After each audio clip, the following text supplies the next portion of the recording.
이 전제 조건이 바로 그런 힘을 줄 수가 있습니다. 전제 조건은 진리이기 때문에 이렇게 믿으라 이게 아닙니다.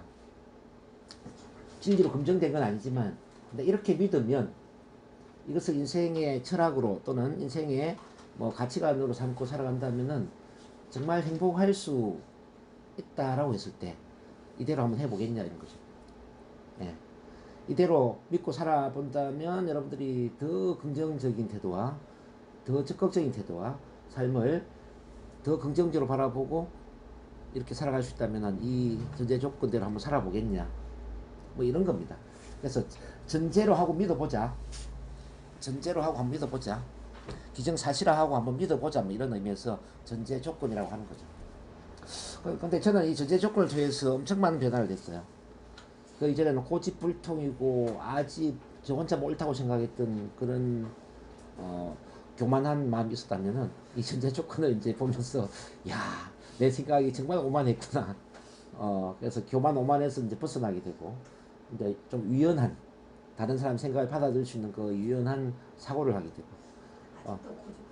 그리고 이제 선택의 폭이 굉장히 좀 넓어질 수 있는 뭐 그런 쪽으로 이제 제가 많이 바뀌었다 이제 봅니다. 자, 오늘 이제 이 전제 조건을 다루면서 여러분들 삶을 좀 돌아보고 또 여러분들이 생각하는 그 문제가 아니라는 걸 한번 다시 느껴보는 기회가 되었으면 좋겠어요. 많은 분들이 이제 이 문제란 우물에 빠져 있거든요. 자, 어떤 사람에게는 문제가 아닐 수도 있는데 또 어떤 사람에게 문제가 될 수 있는 것은 어떤 차이에서 그런 문제라는 사고가 나올까요? 바로 이제 지도에서 이제 그런 게 나옵니다. 지도는 사람마다 다르기 때문에. 그래서 이제 이 전제 조건의 1번을 보면요. 지도는 영토가 아니다 이런 말이 나와요.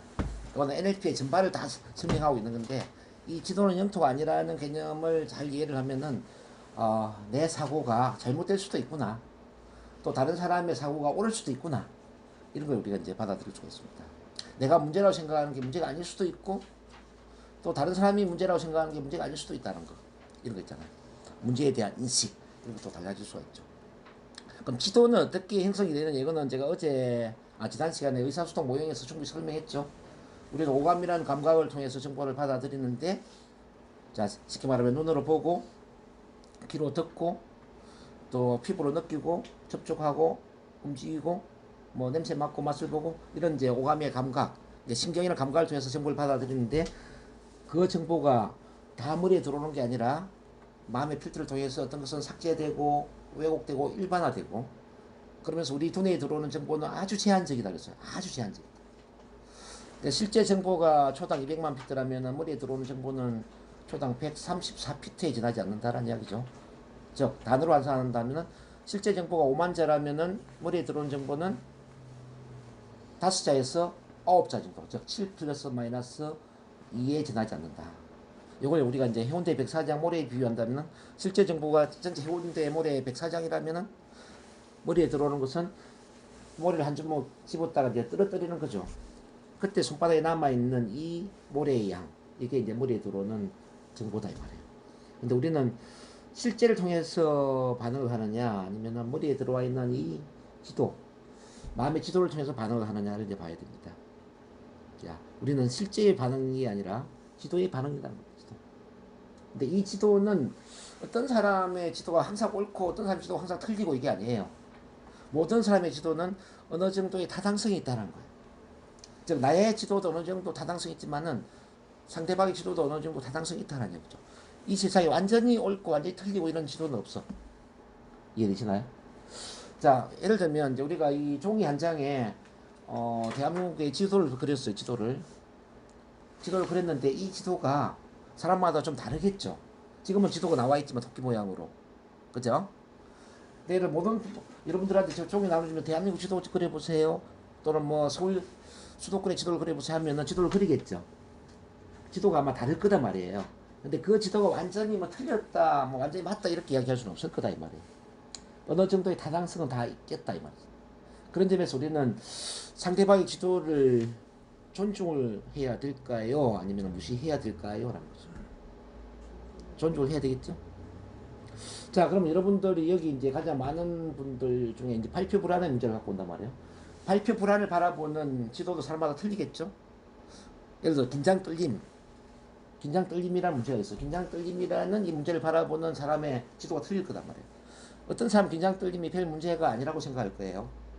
어떤 사람은 긴장 떨림 때문에 정말 창피하고 쪽팔리고 내가 준비한 양의 10분의 1도 전달하지 못하고 너무 불편하다고 생각할 거다. 자, 이 긴장 떨림을 바라보는 지도가 누구는 맞고 누구는 틀렸냐 이건 아니다 말이죠. 자, 그 지도는 어느 정도 다 타당성이 있다. 타당성. 그래서 이제 지도를 존중해야 되겠다는 생각을 하면서 그러면 이 NLP는 어떤 것을 목적으로 훈련되어야 되느냐 이제 이게 중요합니다. 자, 올바른 답을 찾아주는 것이냐 아니면은 올바른 답을 찾을 수 있는 그 풍성한 지도를 만들어주는 게 중요하냐 어느 쪽 같아요? 예, 풍성한 지도를 만들어주는 게 중요하다. 근데 지도를 좀 더 풍성하게 정확하게 그리면은 실제 영토에 비슷해지겠죠. 그렇지 않아요? 좀 더 크게, 풍성하게, 더 자세히 그린다면은 뭐 원래 영토가 비슷하지 않겠습니까?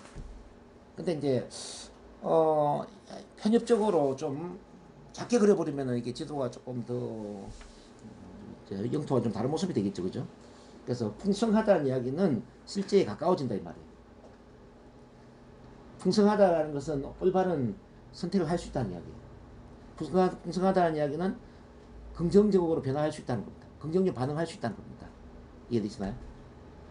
그러니까 지도가 풍성해진다는 이야기는 우리가 올바른 사고를 할 수 있다는 이야기고 지도가 풍성해진다는 것은 긍정적 사고를 할 수 있다는 걸 의미해요. 그래서 NLP 훈련의 목적은 답을 찾아주는 게 아니다. 풍성한 지도를 만들어주면서 자기 스스로 올바른 답을 찾도록 도와주는 것이다. 자, 여러분들 이제 긴장 떨림의 문제를 다시 한번 돌아와서 생각해 본다면 어떤 사람 긴장 떨림이 이 긴장 떨림 때문에 준비한 양의 10분의 1도 발표를 못하고 위 사람한테 쪽팔리고 창피당하고 내 하는 일에 너무 지장이 많네. 이 하나만 생각한다는 사람은 이 하나만 생각하기 때문에 긴장 떨림 때문에 항상 불안하고 발표를 잘 못할 거예요. 근데 이제 좀 풍성한 지도를 갖고 있는 사람이 이런 생각하겠죠.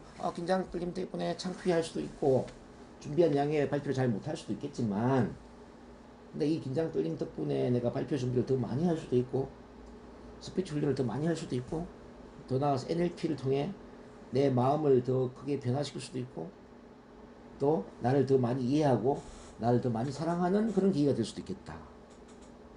또는 나처럼 이 긴장 떨림이 있는 사람들을 더 잘 이해할 수 있는 따뜻한 마음을 가질 수도 있겠다. 이런 좀 풍성한 사고를 하는 거예요. 그럼 똑같은 긴장 떨림을 바라보는 마음가짐이 어떻게 달라지냐 이 말이죠. 자, 풍성해지니까 어때요? 긴장 떨림 바라보는 마음이 부정으로 가요? 긍정으로 가요? 긍정으로 가죠. 그래서 긴장 떨림을 없애는 게 아니라 제가 항상 소피 시간에도 이야기했어요. 긴장 떨림을 없애는 게 아니라 긴장 떨림을 바라보는 마음가짐을 긍정적으로 바꿔주는 것이다. 긴장 떨림 바라보는 그 마음의 태도를 긍정으로 바꿔주는 것이다. 긍정적으로 바꾸는 순간 긴장 떨림에 신경을 안 쓴다 이 말이에요. 신경을 안 쓰면은 긴장 떨림이 없어진다 이 말이죠. 그래서 하나만 생각하는 사람보다는 두 가지, 세 가지 이상을 생각하는 사람이 훨씬 더 긍정적이다 이 말이죠. 뭐 긴장 떨림뿐만 아니라 뭐 여러분들이 갖고 있는 여러 문제들이 있을 수 있어요. 자, 문제를 내 삶의 어떤 장애물, 이른바 힘들고 나를 고통스럽게 만드는 그런 부정적인 것을만 생각하는 사람은 이제 문제 때문에 계속 집착을 하고 문제 때문에 힘들어질 거예요. 근데 그 문제를 우리가 이제 그 장애물로만 보는 게 아니라 문제를 오히려 자원으로 볼 수도 있고 문제는 자원이 될 수 있단 말이야.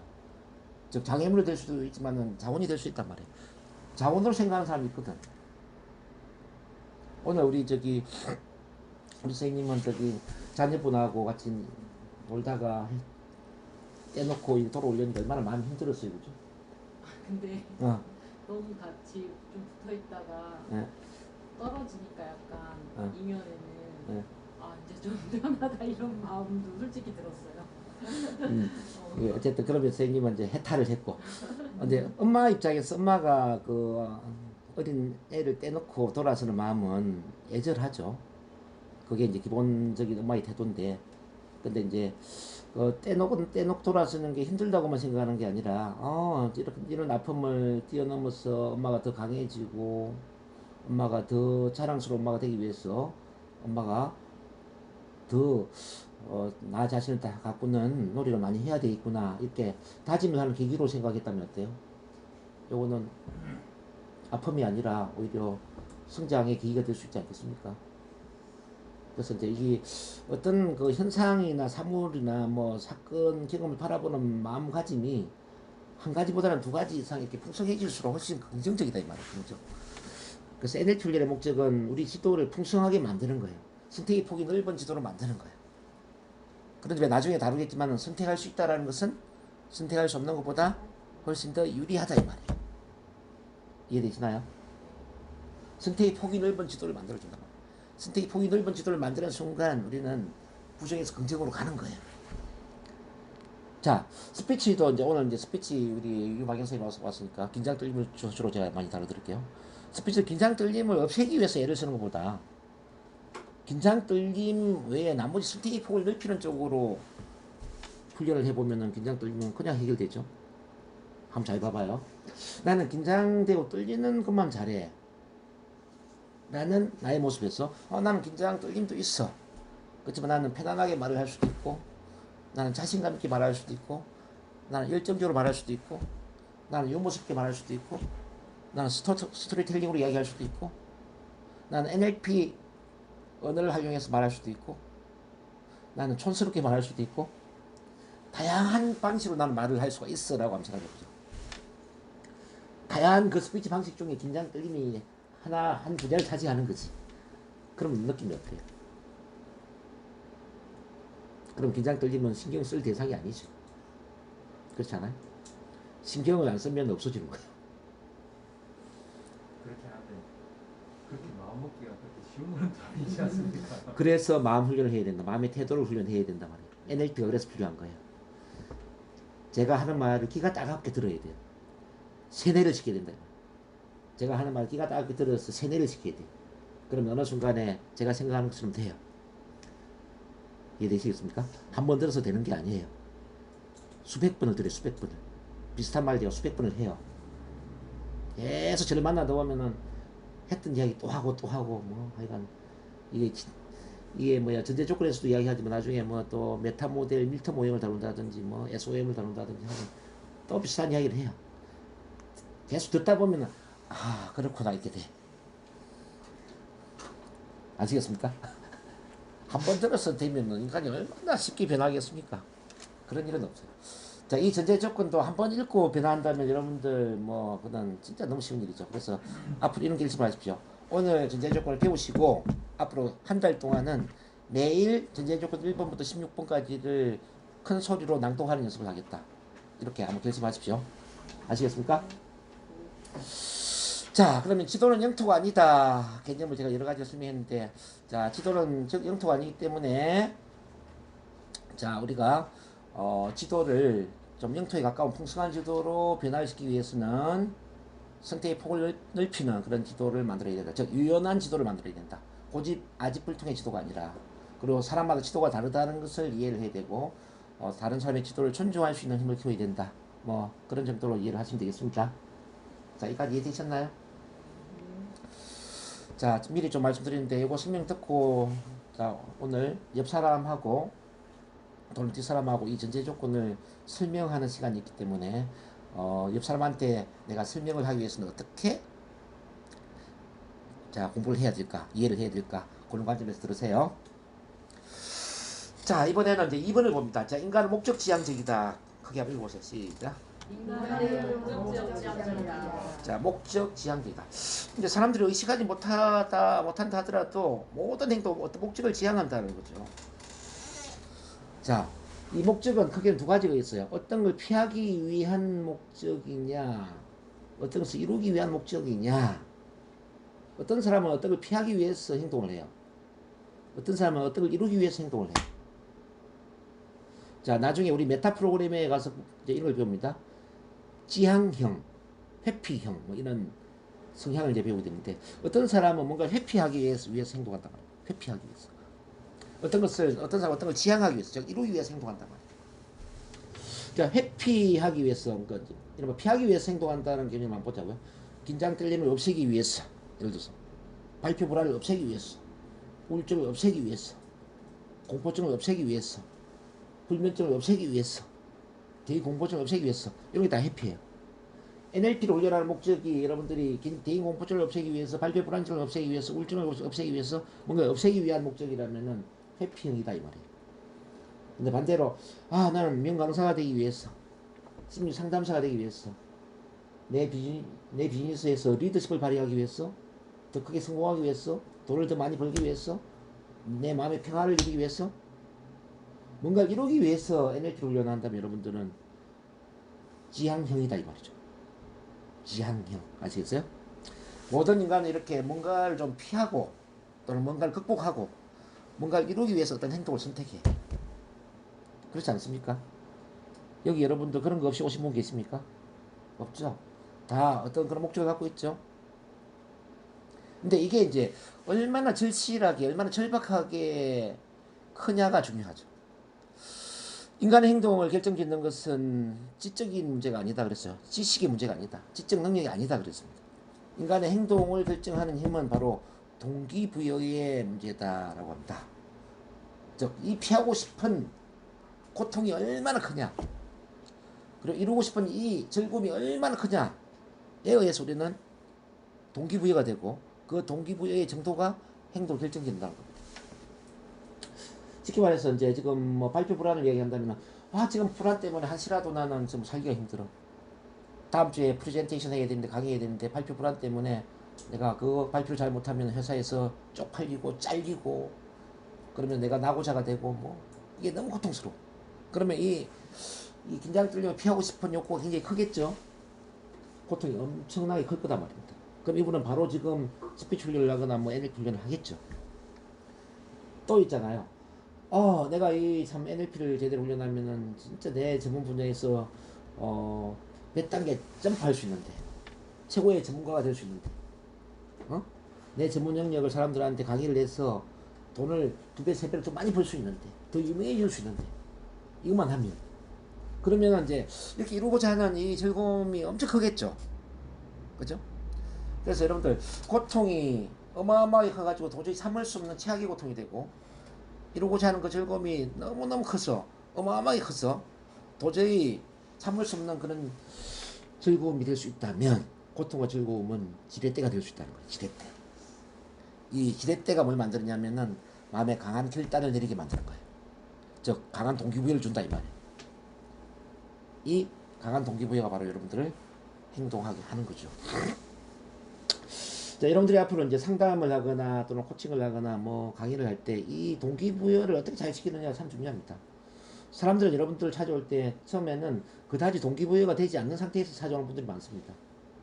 그냥 강사가 되었으면 좋기는 좋은데, 근데 절박하게 되고 싶은 생각은 없는 거예요. 이 발표 불안이나 우울증을 극복했으면 좋겠는데 절박하게 원하지도 않는 거지. 근데 절박하게 원하지 않는 상태에서 오는 분들이 많아요. 그럼 어떻게 해야 되죠? 그 절박함을 불러일으켜야죠. 어떻게?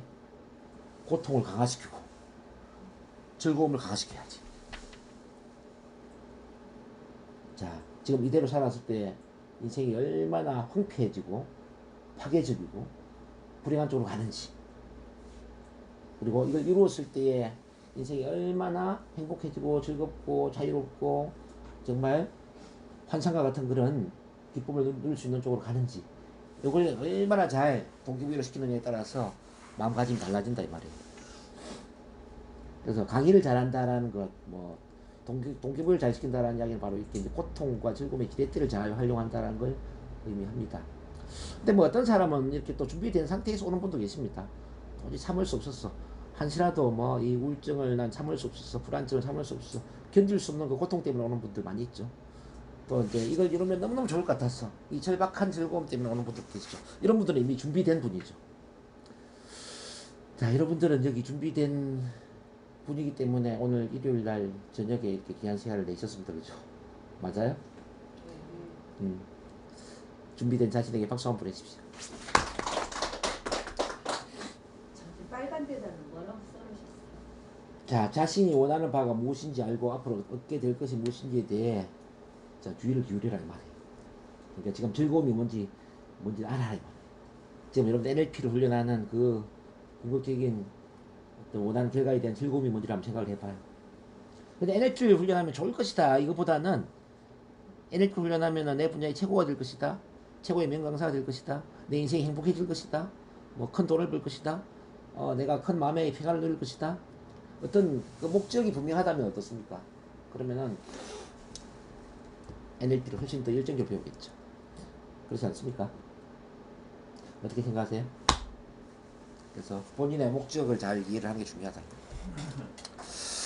여기까지 이해됐으면은 고개 까딱까딱 한번 해보겠습니다. 이거 설명할 수 있어야 돼요. 자, 이번에 3번을 한번 보죠. 자, 모든 행동은 긍정적 의도에서 논다. 시작. 모든 행동은 긍정적인 의도에서 나온다. 자, 이 긍정적 의도, 어떤 행동이든지 간에 뭐 사실 좀 비참한 뭐 좀만 최악의 부정적인 그런 행동조차도 그 행동 이면에는 긍정적 의도가 있을 수 있습니다. 일반 도둑놈이 도둑질을 하는 데 있어서도 도둑질은 나쁜 거지만 도둑질 그 이면에는 긍정의 의도가 있을 수 있습니다. 예를 들어서 보세요. 도둑질을 하는데 나중에 이제 경찰관이 이제 붙잡아서 물어봤어요. 당신 왜 물건을 훔쳤어요? 하니까 우리 어머니가 병원에 입원했는데 병원비가 없어요. 저축한 돈도 없고 빌려줄 수 있는 사람도 없고 그래서 병원비가 급하게 500만 원이 필요한데 돈이 없어서 제가 도둑질을 했습니다. 라고 했을 때 도둑질은 나쁜 거지만은 병원비를 마련한다라는 건 뭐예요? 긍정적인 의도죠. 맞습니까? 또 이런 거 봐봐요. 이제 담배를 피는 거 한번 봐요. 담배를 피는 것은 상당히 좀 부정적입니다. 그죠? 담배를 피는 행동이 굉장히 부정적인데, 근데 담배 피는 사람한테 물어봤어요. 담배 피면 뭐가 좋아요? 이렇게 물어보니까, 담배 피면 마음이 편안해지고, 긴장이 좀 완화되기도 하고, 또 사람을 처음 만났을 때 어색한 분위기를 또 완화시켜서 편안한 느낌도 주고, 뭐 그래서 제가 담배를 핍니다. 그럼 보세요. 담배 피는 것은 부정적인데, 담배를 피는 그 이면의 의도는 뭐예요? 긍정적이다 이 말이에요. 자, 이제 어떤 행동이 이렇게 참 부정적이지만은 그 의도는 긍정적이다 말이죠. 우리가 치료를 할 때도 이런 걸 이제 잘 활용을 해야 돼요. 예를 들어서 이제 게임 중독에 빠진 아들이 있다고 가정해 볼게요. 자, 고등학교 3학년짜리가 공부는 안 하고 게임에만 빠져 있는 거예요. 그럼 이거는 누가 보더라도 이거 잘못된 거잖아요. 그래서 이제 그 아들하고 상담을 한 거예요. 너 게임을 언제부터 시작했냐? 이렇게 물어보니까 초등학교 2학년 때부터 게임을 제가 했는데 어떤 상황에서 게임을 했는데? 물어보니까 제가 학교 갔다 집에 오면은 엄마 아빠가 없어요. 엄마 아빠가 맞벌이 했기 때문에 그럼 제가 오후 1시부터 저녁 7시까지 집에 혼자 있어야 되거든요. 근데 그 시간이 너무 외롭고 힘들어요. 같이 놀아줄 친구도 없고. 근데 방 안에 보니까 컴퓨터가 한 대 있어가지고 컴퓨터를 켜니까 게임을 할 수 있더라고요.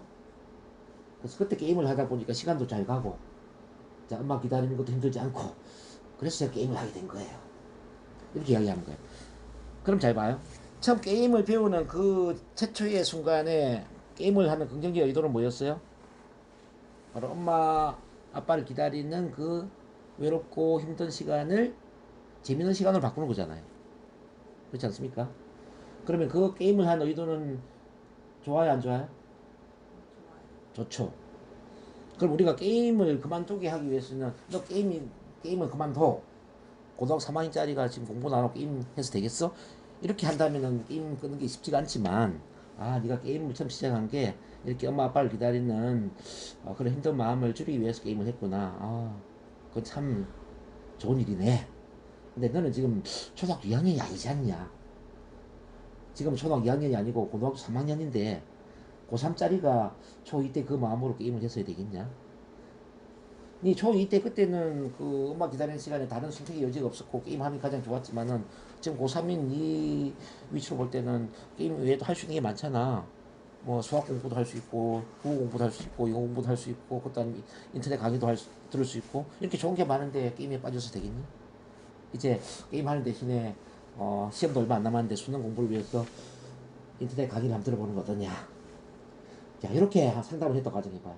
그러면 어떨까요? 게임을 끊는 게 좀 달라질까요? 이게 의도를 존중하는 거다. 의도.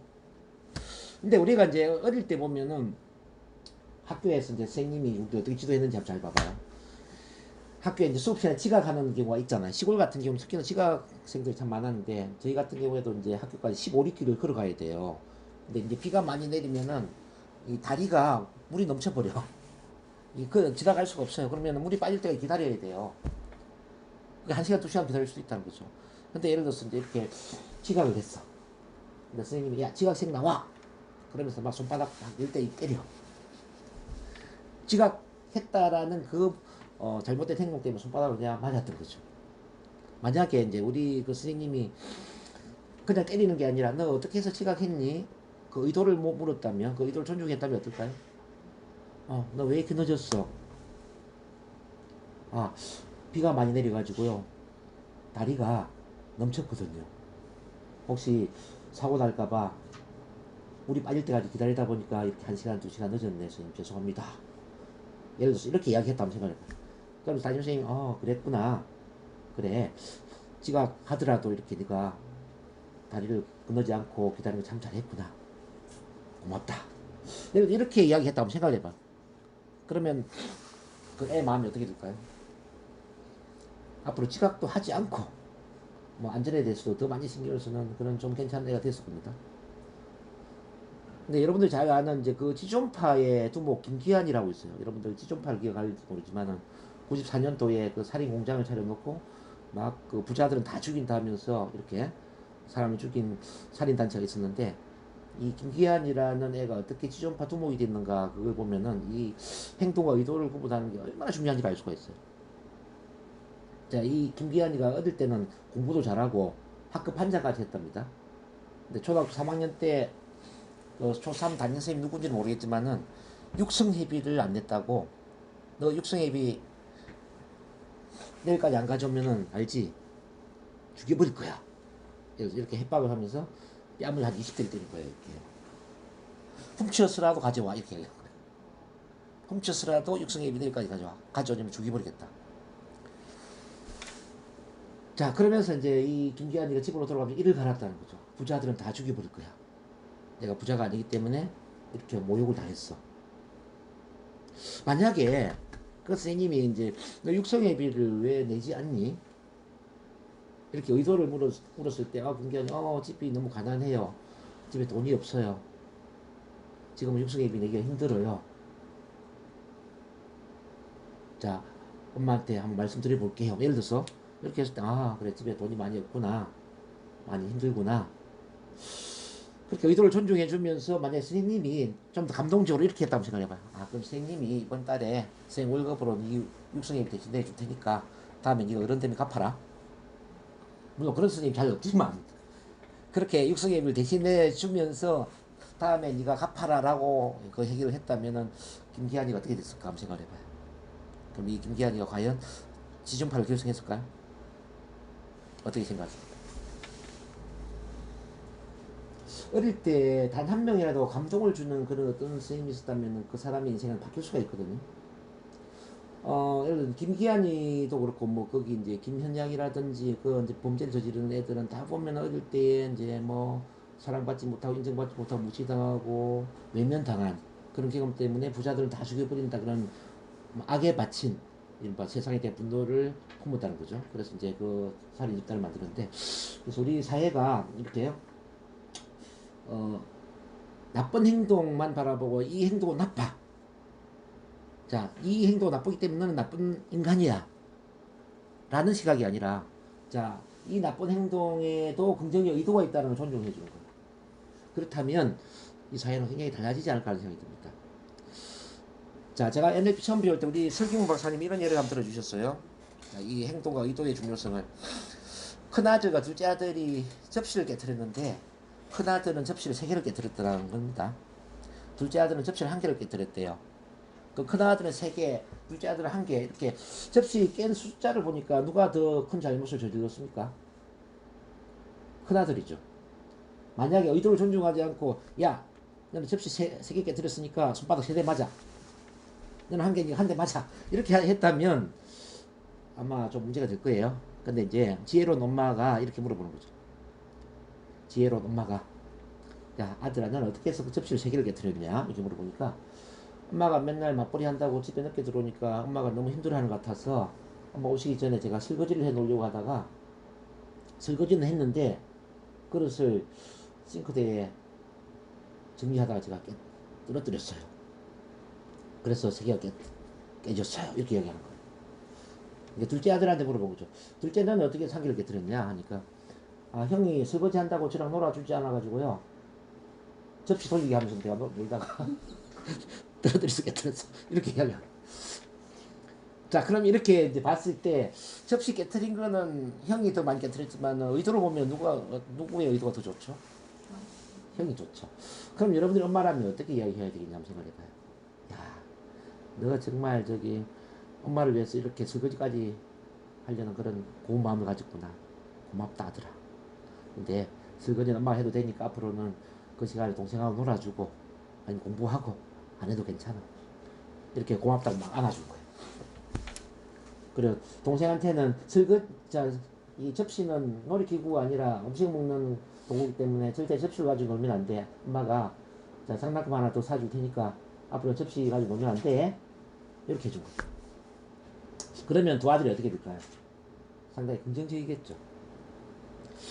지금 제가 여러 예를 들어드린 이유가 뭐냐면 이렇게 이제 그 행동과 의도를 구분해야 된다는 겁니다. 사람을 변화시킬 때도 그렇고 또 사람과 대화를 할 때도 마찬가지입니다.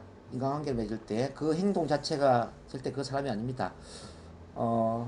그래서 여러분들 눈에 보이는 어떤 잘못된 행동을 한 사람들이 참 많이 있을 텐데, 잘못된 행동하기 때문에 저 사람은 잘못된 인간이야 이런 생각을 하시면 안 돼요. 저 사람 저 잘못된 행동을 어떤 의도에서 할까를 생각해야 돼요.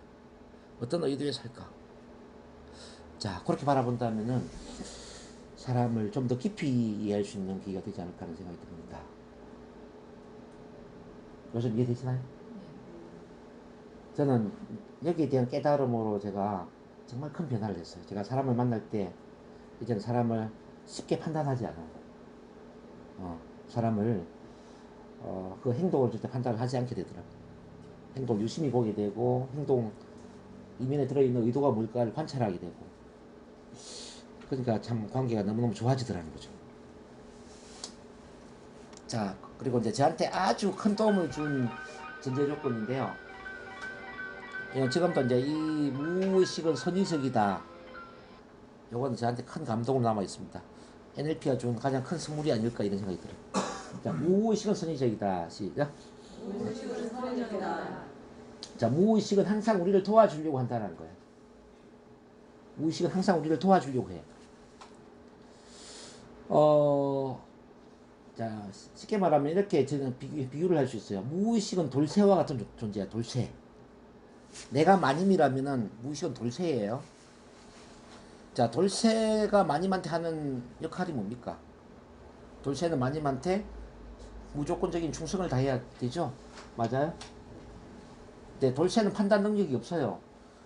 좋은 일도 충성을 다해야 되고 나쁜 일도 충성을 다해야 돼요.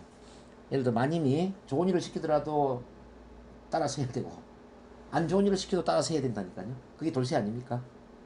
우리 무의식도 마찬가지라는 거죠. 우리가 시키는 게 긍정적인 것이라도 따라하고요, 부정적인 것이라도 따라하는 게 돌쇠예요. 근데 자, 이 돌쇠에 해당되는 무의식은 말을 할 줄 몰라요. 말을 할 줄 모른다. 무의식이 말을 할 줄 모른다 이 말이에요. 그래서 무의식은 어떤 정상을 통해서, 어떤 신체의 정상이나 마음의 정상이나 어떤 인생의 정상을 통해서 우리한테 긍정적인 신호를 보내는 겁니다. 도움을 주기 위해서. 이걸 이해를 하기 위해서 여러분들이 이제 벙어리 삼룡이 소설을 한번 생각해 보자고. 벙어리 삼룡이. 벙어리 삼룡이 다 읽어보셨나요? 그 옛날 거라서. 벙어리 삼룡이 다 뭐 읽어볼 필요 없고 맨 마지막 파트를 좀 기억을 해보세요. 자, 벙어리 삼룡이 소설의 마지막이 어떻게 되냐면 이제 마님이 자고 있는 방에 마님이 이제 잠을 잘 때 이제 방문을 잠그고 잘 거 아니에요. 근데 그 집에 불이 난 겁니다. 이제 벙어리 삼룡에 보니까 마님이 자고 있는 그 집에 불이 난 거예요. 그러면 벙어리 삼룡이 어떻게 해야 되죠?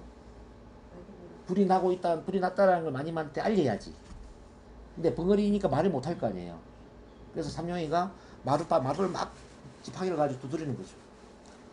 자, 지팡이 두드리는데 이제 마님이 그걸 알아차리지를 못해요. 이놈아, 잠은 왜 안 자고 계속 마루를 두드리냐, 이렇게 이제 계속 뭐라고 하는 거죠. 근데 이 삼룡이는 또 말을 못하니까 어떻게 해야 돼요? 계속 두드리는 거지. 자, 그러면 보세요. 삼룡이 입장에서는 마님이 알아듣지 못하는데 이게 두드리는 걸 멈춰야 돼요? 계속 두드려야 돼요? 계속 두드려야 되죠. 언제까지? 알아들을 때까지. 계속 두드리는데도 마님이 알아듣지 못하면 마님은 어떻게 될까요? 불에 타서 죽겠죠. 바로 이게 무의식의 원리야. 자, 무의식이 우리한테 정사를 통해서 신호를 보냈는데 우리가 그 신호를 받아들이지 못해요. 그럼 마님이 불에 타서 죽는 것처럼 우리도 불에 타서 죽는 것처럼 인생이 파멸되는 거예요. 우리 마음도 힘들어지고 우리 삶도 힘들어진다 이 말이에요. 하나만 더 예를 들면은 전기의 퓨즈를 생각해요. 퓨즈. 자, 무의식의 원리는 전기의 퓨즈와 같은 건데요. 자, 퓨즈가 내려가면 우리는 어떻게 해야 됩니까? 퓨즈를 계속 올려야 됩니까? 전기 손을 봐야 됩니까? 네? 전기 손을 봐야 되죠? 퓨즈가 내려가는데 계속 퓨즈만 올려버리면 아마 화재가 날 겁니다. 근데 퓨즈는 어떤 신호를 보내는 거거든요. 어떤 신호냐면은 전기 과부하가 있다. 또는 지금 누전이 되고 있다. 그래서 전기 손을 봐야 된다. 전기 손을 보지 않으면은 화재 위험성이 있어요. 뭐 이런 신호를 보내는 겁니다. 맞습니까? 그럼 이 신호를 우리가 알아차려 가지고 전기 손을 본다든지 뭐 이렇게 누전이나 과부하를 이제 해결한다면은 퓨즈는 더 이상 내려갈 이유가 없죠. 근데 우리가 그 신호를 무시하고 계속 퓨즈만 올린다면 막 건물에 불이 날 겁니다. 자, 우리 무의식과 정상의 관계도 그런 겁니다. 자, 잘 보세요. 몸살이 났어요. 자, 몸살을 통해서 무의식은 어떤 신호를 보낼까? 암시를 몸살.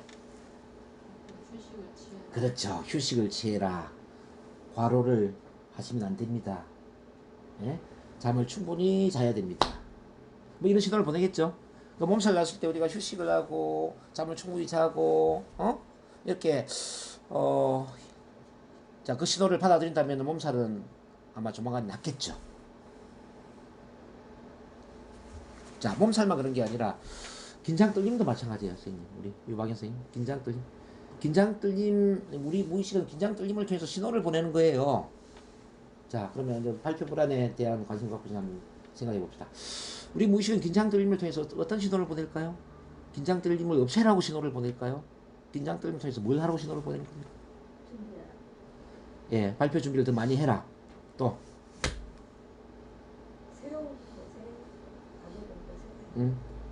자, 당신 자신을 더 많이 사랑해라. 또는 긴장 떨림과 관련된 과거의 상처를 치유하라. 긴장 떨림 외에 다른 스피치 선택의 폭을 넓혀라. 뭐 어떤 신호가 있겠죠. 근데 그 신호를 받아들일 생각을 안 하고 계속 긴장 떨림을 없애려고만 하면 어떻게 될까요? 자, 오늘 선생님이 여기 와야 되는 이유입니다. 선생님이 긴장 떨림 보내 신호를 받아들이지 않고 계속 긴장 떨림을 없애기 위한 노력만 하면 어떻게 될까? 한번 생각해봐. 마치 전기 퓨즈를 계속 내리려고 하는 것처럼 어떻게 하면 긴장 떨림을 없앨까? 어떻게 하면 긴장 떨림 없이 스피치를 할까에 신경을 쓰면 어떻게 될까? 이게 이해가 되시나요? 어떻게 하면 긴장 떨림을 없애고 긴장 떨림 없이 스피치를 할까에 관심을 가지면 어떻게 될까 생각해 보시라고. 긴장 떨림이 없어질까요? 긴장 떨림은 죽을 때까지 없어지지 않는 거예요. 전기 퓨즈를 내리려고 하면 전기 퓨즈는 죽을 때까지 계속 올라가는 것처럼. 이해되시나요? 자, 문제라는 거는 없애라고 생긴 게 아닙니다. 잘 아세요. 자, 문제는 없애라고 생긴 게 아니다. 시작. 문제는 왜 생기냐면요.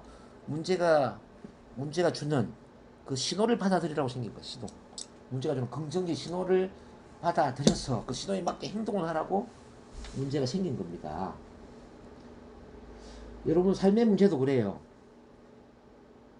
삶의 문제도 그렇단 말이에요. 삶의 예를 들어서 뭐 실패라든지 뭐 시련이라든지 고통이라든지 이런 게 다 전기의 퓨즈거든요.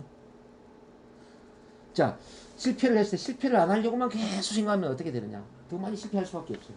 근데 실패가 주는 신호를 받아들이는 거지. 실패가 주는 신호를 우리는 다른 말로 뭐라고 합니까? 실패가 주는 교훈. 실패해서 배워라 그러잖아요. 실패가 주는 교훈을 받아들이는 거예요. 그러면은 우리가 실패를 해요, 안 해요? 안 하겠지. 근데 실패의 교훈을 받아들이지 않아요. 실패의 교훈은 받아들이지 않고 계속 실패를 안 하는 데만 초점을 맞춰요. 더 많은 실패를 하겠죠. 자, 우리 몸에 어떤 뭐 암에 걸린다든지 중병도 마찬가지죠. 어떻게 하면 암에 안 걸릴까? 암을 없앨까?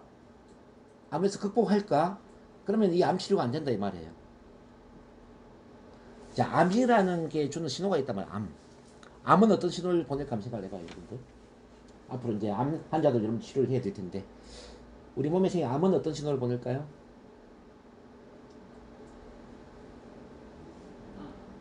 자, 너무 하나의 치우친 삶을 살고 있다. 너무 앞만 바라보고 달려가고 있다. 옆과 뒤도 바라봐라. 자, 소중한 사람을 챙겨라. 균형 잡힌 삶을 살아라. 뭐 이런 여러 신호를 보내지 않겠어요? 또는 과거의 집착에서 벗어나라. 시간을 무한하다. 용서의 마음과 뭐 사랑의 힘을 키워라. 뭐 이런 여러 신호가 있을 겁니다. 사람마다 좀 차이는 있지만. 근데 암이 보내는 신호를 받아들이면 그 신호에 맞게 행동을 한다면은 암은 커질까요? 없어질까요? 없어진다 이 말이에요.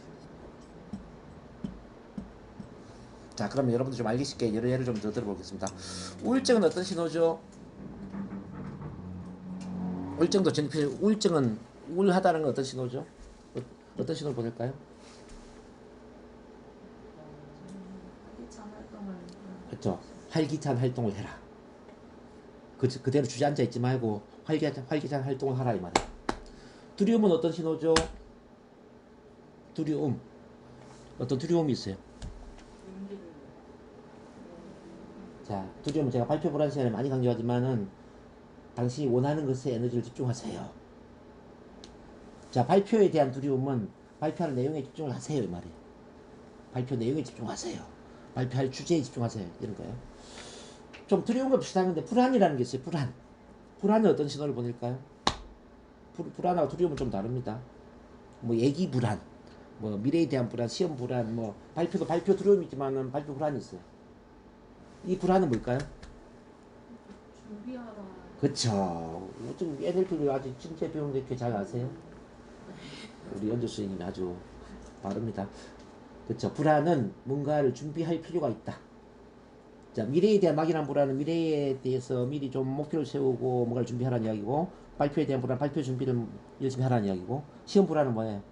시험 대비를 공부를 열심히 하라는 거고, 이렇게 이제 불안은 뭔가를 준비하라는 신호단 말이에요. 근데 준비를 안 하고 불안을 없애려고 뭡니까? 뭐 청심환을 먹는다든지 이런 사람 많잖아요. 예? 병원에 가면 불안한 사람들한테 청심환 뭐 약물 주지 않습니까? 그래서 이제 여러분들이 자, 무의식과의 라포가 깨어지면 이렇게 몸에도 병이 생기고 마음에 병이 생기는 거예요. 자, 우리 NLP적으로 볼 때는 신체의 병이나 정신적인 병이나 인생의 뭐 어떤 실패, 고난 이게 다 뭐냐면은 무의식과 라포가 깨어져서 생겼다라고 봅니다. 자, 무의식과 라포가 깨어졌다는 이야기는 뭐냐? 무의식이 보내는 신호를 무시했기 때문에 몸에 병이 생기고 마음에 병이 생기고 인생이 잘 안 풀린다 이 말이에요. 그래서 여러분들 무의식이 보내는 신호에 민감해야 돼요. 민감성이 뛰어나야 된다 이 말이에요. 자, 우리 무의식은 자, 좋은 일을 통해서도 신호를 보내고 있고요. 안 좋은 일을 통해서도 신호를 보내고 있어요. 쉽게 말하면은 돈을 많이 벌게 하면서도 신호를 보내고 있고요. 자, 가난을 통해서도 신호를 보내요. 건강한 몸을 통해서도 신호를 보내고, 자, 몸에 병을 만들면서도 신호를 보내요. 여러 희노애락의 경험을 통해서 신호를 보내고 있어. 근데 그 신호를 잘 받아들일 수 있다면 여러분들 삶은 마술처럼, 정말 마법처럼 성장할 것이다. 저는 이렇게 봅니다. 어떻게 생각하세요, 여러분들? 여기 이해가 되시나요? 네. 이걸 앤서니 라빈슨은 이런 이야기를 합니다. 모든 문제가 일어나는 데에는 그럴 만한 이유와 목적이 있다. 이렇게 얘기합니다. 모든 문제가 일어나는 데에는 그럴 만한 이유와 목적이 있다. 그 이유와 목적을 발견하는 순간 우리 삶은 마술처럼 발전한다. 멋진 말이죠. 말은 멋진 말인데 그 이유와 목적이 뭔지 몰랐죠, 여러분들. 그 이유와 목적이 뭐냐면 바로 우리 무의식이 보내는 신호라는 거예요. 이렇게 본다면 우리는 문제에 감사해야 될까요? 문제를 없애려고 애를 써야 될까요? 자, 그래서 문제에 감사하라. 자, 문제야 고맙다. 시작. 자, 문제에 고맙다 해야 돼. 그러니까 발표 불안에 있어 긴장 떨리면 고맙다라고 해야 된단 말이에요. 암에 걸린 사람은 암아 고맙다. 그래서 암 치료할 때 제가 이런 이야기야. 암에 걸린 게 지금은 많이 힘들고 원망스럽고 화가 날 수도 있습니다. 근데 암이 다 나쁜 건 아니고요. 암에 걸림으로 인해서 좋은 것도 있거든요. 암에 걸림으로 인해서 균형 잡힌 삶을 살거나 그동안 챙기지 못한 사람을 챙기거나 감사한 마음을 갖거나 이런 마음의 태도가 긍정적으로 바뀔 수 있는 아주 좋은 계기가 될 수도 있어요. 그래서 암에 걸린 것을 좋은 쪽으로 바라보면은 암은 도움이 되니까 좋은 쪽으로 한번 생각을 해보는 건 어떨까요? 이렇게 제가 설득을 시키죠. 자, 근데 예를 들어서 이제 그렇게 암을 긍정적으로 바라보는 사람은 어김없이 암에서 회복이 돼요. 제가 병원을 가지 말라고 하는 이유가 뭐냐면 암병동에 가는 사람들 보면은 암병동에서 계속 죽어나가는 사람들 볼 거 아니에요. 그럼 암병동에 있는 사람들은 암에 걸린 것을 감사하게 이야기를 할까요? 원망과 분노로 이야기할까요? 그렇죠. 원망 분노로 이야기할 거 아니에요. 다른 사람들은 암에 안 걸려 내가 무슨 전생에 제가 있어가지고 이렇게 암에 걸렸을까 이렇게 이야기한단 말이에요. 근데 그런 이야기 듣다 보면 나 또한 원망을 하게 되고 자, 이 정상의 감사가 아니라 정상의 원망 분노를 하다 보면은 정상의 노예가 되고 암은 더 심해지겠죠. 그래서 암으로 죽는 겁니다. 여러분들이 그래서 이제 뭐 암뿐만 아니라 인생에 일어나는 모든 문제를 감사하게 받아들이라는 거예요.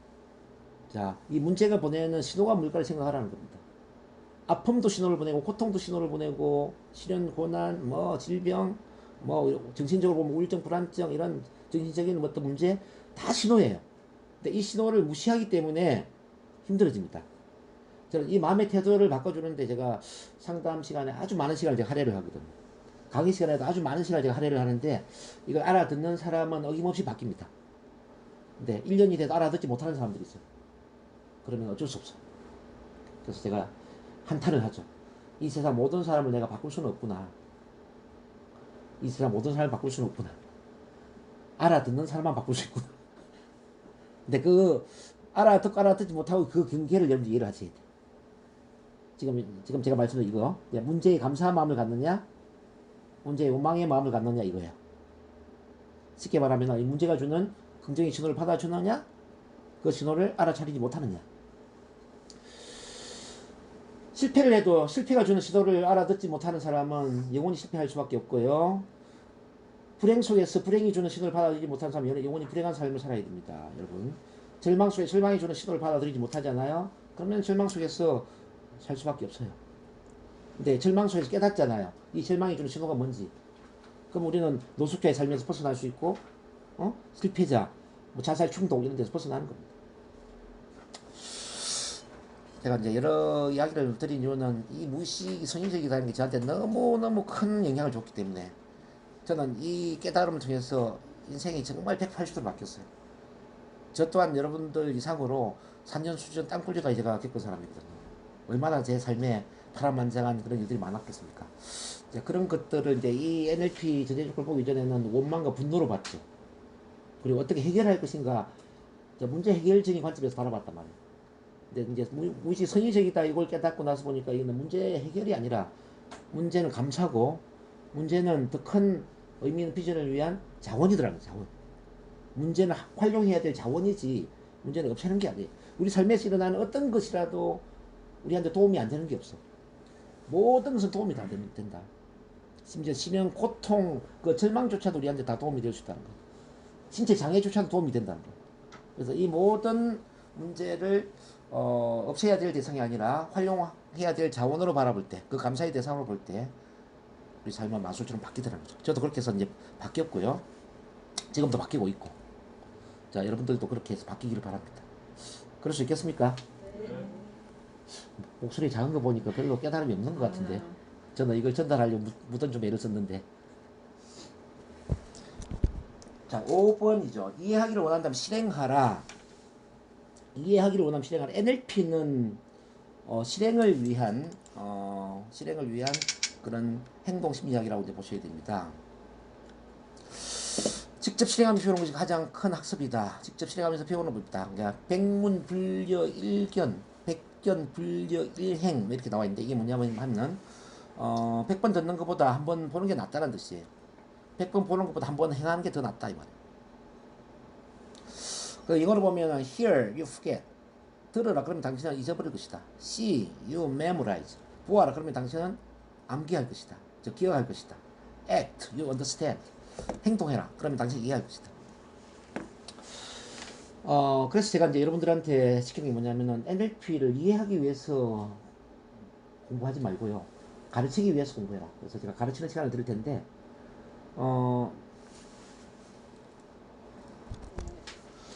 이번에는 6번입니다. 선택할 수 있다라는 것은 그렇지 못한 것보다 바람직하다. 이것도 저한테 엄청난 영감을 주었던 전제 조건이에요. 선택할 수 있다는 것은 그렇지 못한 것보다 바람직하다. 저는 이 전제 조건을 배우기 전에는 저는 어떻게 생각했냐면요, 우리는 부정적인 생각을 하면 안 되고 긍정적인 생각만 해야 된다 이렇게 생각했어요. 과거에 집착하면 안 되고 항상 미래지향적으로 살아야 된다 저는 이렇게 생각을 했고요. 이른바 둘 중에 하나를 선택해야 된다라는 거지. 흑백 논리를 가지고 저는 생각을 했었는데, 사실 뭐 성공하기 대부분의 뭐 이론들은 그렇지 않습니까? 흑백 논리로서 이야기하잖아요. 긍정적인 생각을 해라, 미래의 목표를 가져라, 꿈을 가져라, 자 문제에서 벗어나라, 뭐 이런 식으로 이제 그 성공하기 위해서 가르치잖아요. 근데 이제 제가 NLP를 배우면서 그게 아니구나 깨달았어요. 우리가 긍정적인 생각을 한다는 것은 긍정적인 생각을 하려고 해서 되는 게 아니다. 긍정적인 생각은 어떻게 해서 가능하냐. 자, 선택의 폭이 넓어지면 자연스럽게 긍정으로 가는 거예요. 부정적이라는 이야기는 선택의 폭이 좁다는 겁니다. 즉 한 가지 생각에만 집착되어 있다는 거예요. 한 가지 생각에서 두 가지 생각, 세 가지 생각으로 확장되는 순간 이미 우리는 부정에서 긍정으로 가는 겁니다. 한번 예를 들어 볼게요. 비가 내리고 있어요. 비가 내리고 있을 때 대부분 사람들 비가 내리니까 오늘 차가 많이 밀리겠고 출근길이 막히겠네, 이 한 가지에만 생각을 하고 있는 거야. 그러면 비 내린 게 어때요? 부정적이죠. 근데 이제 두 번째 사람이 이런 생각을 해. 비가 내리니까 차도 막히고 출근길 막힐 수도 있겠어. 그렇지만 우리 우산 파는 삼촌이 우산 팔아 돈도 많이 벌겠고, 시골에 우리 부모님은 올해 날씨가 가물었는데 비가 내리니까 농사가 잘 될 수도 있겠네. 이렇게 생각을 한 두 가지, 세 가지 확장했어요. 그러니까 비 내리는 느낌이 어때요? 금방 긍정이죠. 저 차 사고가 났을 때 보세요. 차 사고가 났어. 어떤 추돌 사고 났어요. 나는 그대로 내 길을 가고 있는데 옆에 차가 끼어들다가 차 사고가 난 거예요. 그럼 대부분 뭡니까? 재수없게 사고가 났네. 시간 낭비, 돈 낭비, 차도 수리해야 되고 짜증나네. 뭐 이런 쪽으로 생각하는 거예요. 그럼 이건 이제 기분 나쁜 일이죠. 근데 또 이제 B라는 사람은 생각을 확장을 시켰어요. 차소가 나니까 시간도 낭비도 돈도 물론 들어가겠고, 뭐 문제가 있긴 있네. 이것도 생각을 해. 근데 두 번째는 앞으로 내가 운전을 나 자신의 운전뿐만 아니라 방어 운전도 더 잘할 수 있는 계기가 되겠네. 최소한 내가 사고로 죽을 확률은 줄어들겠네. 차 사고로 죽을 일은 줄어들겠네. 요까지 생각을 했어요. 근데 생각이 어때요? 자, 좀 더 긍정적인 쪽으로 바뀌죠? 자, 지긋지긋한 사람이 이제 정상에서 만납시다. 책에서 이런 이야기를 합니다. 비행기를 놓쳤어요. 비행기가 연착이 된대요.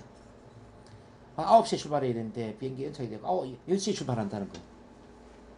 그럼 이제 1시간이나 이게 늦어져서 기분 나빠 죽겠네. 이렇게 생각할 수도 있어. 근데 이제 B라는 사람이 이런 생각을 하는 거죠. 연착이 되니까 또 이게 시간을 기다려야 되겠네. 이것도 생각을 해. 1시간 시간이 주어졌네. 덕분에 인천공항이 어떻게 생겼는지 내가 공항을 한번 둘러볼 수 있는 좋은 기회가 됐네.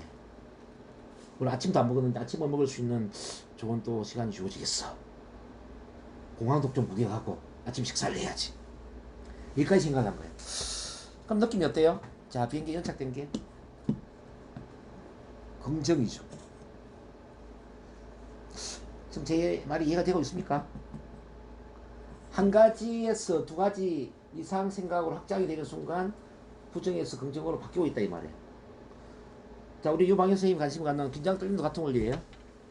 긴장 떨림 때문에 쪽팔리네. 내가 긴장되어 떨리는 모습을 보면은 이 사람들이 나를 어떻게 생각할까? 자, 이 생각에만 꽂혀 있어. 그럼 긴장 떨리면 어때요? 계속 없애야 되고 불편하고 뭐 정말 내 인생의 그림돌이잖아요.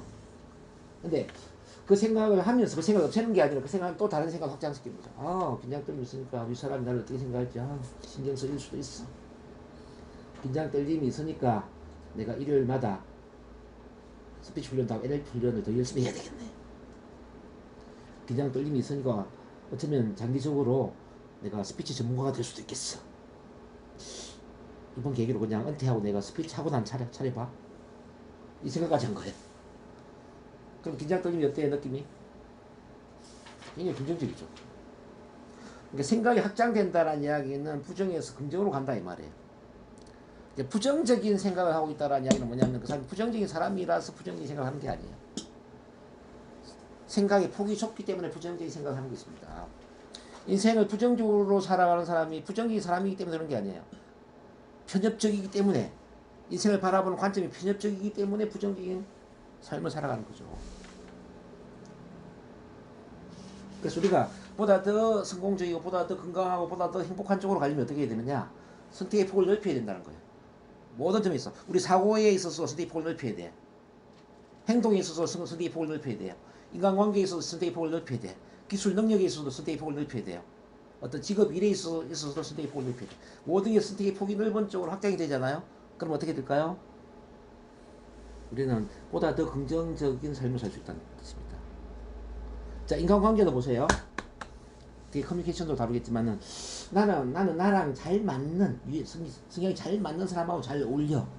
근데 성향이 맞지 않으면 좀 불편하고 만나는 게 쉽지 않아요. 근데 B라는 사람은 있잖아요. 성향이 잘 맞는 사람과 잘 어울려요. 반대 성향과도 잘 어울리고요. 나이가 많거나 좀 적은 사람과도 잘 어울리고요. 남녀 성별에 관계없이 잘 어울리고 이렇게 다양한 사람과 잘 어울릴 수 있어.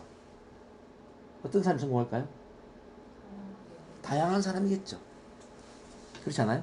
인간관계의 성공을 이야기할 때 우리는 이 다양한 어떤 폭이 중요하잖아요. 어떤 리더가 된다는 이야기는 다양한 사람과 어울릴 수 있는 힘을 가진 사람이 리더가 되는 거잖아요. 대통령이라는 사람은 자, 지역에 관계없이 전라도, 경상도, 강원도, 충청도 관계없이 모든 지역 사람들한테 인정을 받는 사람, 모든 지역 사람들과 소통을 할 수 있는 사람이 대통령이 돼야 되잖아요. 그렇지 않아요? 어떤 한 지역에만 편중되어 있다 이건 대통령이 아니죠. 지역의 작은 그 지역과 잘 소통해야 되는 거예요. 그래서 인간관계의 폭도 바로 선택의 폭이다 이 말이에요. 그럼 긴장 떨림으로 돌아와 스피치를 한번 보자고. 스피치를 잘하는 사람들은 어떤 사람이 잘할까요? 바로 선택의 폭이 넓은 거예요. 자, 강호동이나 유재석이나 이런 사람이 긴장 떨림이 없는 사람일까요? 그 사람 또한 긴장 떨림이 있어요. 근데 그 사람은 긴장 떨림도 있지만 선택의 폭이 넓은 거예요. 때때로 긴장될 때도 있지만 편안하게 말할 때도 있고 또 유머스럽게 자신감 있게 대화하듯이 뭐 또는 뭐 강의하듯이 다양한 스피치 스타일을 갖고 있단 말이에요. 그렇지 않을까요? 우리 오행자 선생님은 긴장 떨림이 없을까요? 저분도 있겠죠. 예, 있지만 오행자 선생님 같은 경우에는 자, 워낙 이제 경험이 많죠. 그러니까 폭이 넓지. 여자들하고도 이야기하고 남자들하고 이야기하고 마이크 잡고 이야기하고 앉아서 이야기하고 유튜브에서도 이야기하고 방송 출연해서 이야기하고 북토크도 하고 뭐 사회 진행도 하고 지금 보세요. 폭이 얼마나 넓습니까? 우선 제가 이야기하면 북토크 하지, 사회 진행하지, 유튜브 방송하지, 또 실제 공중파 방송에 출연하지, 공당 또 세미나에 사회 진행하지, 뭐 또 뭐 밥 해줘, 뭐 밥 뭐지 그것도 하지. 뭐 보세요. 이 스타일이 보면은 몇 개예요 스피치 스타일이. 언뜻 보더라도 한 5개 이상이 되잖아요. 그럼 저분이 말을 잘하는 게 맞아요? 못하는 게 맞아요? 잘하시는 게 맞아요. 잘하는 게 맞죠. 스피치의 선택의 폭이 넓다 이 말이에요. 인간관계 선택의 폭도 넓잖아요. 그래서 오행자라는 사람이 뜨는 거죠. 그래서 여러분들이 문제가 있다라는 이야기는 선택의 폭이 좁기 때문이에요. 자, 발표 긴장이 문제가 되는 게 아니라 발표 불안이나 긴장 떨림은 긴장 떨림 외에 다른 선택의 폭이 좁은 거예요. 그래서 긴장 떨림은 없애는 게 아니라 긴장 떨림 외에 다른 선택의 폭을 넓히는 게 목적이 되어야 된다는 거죠.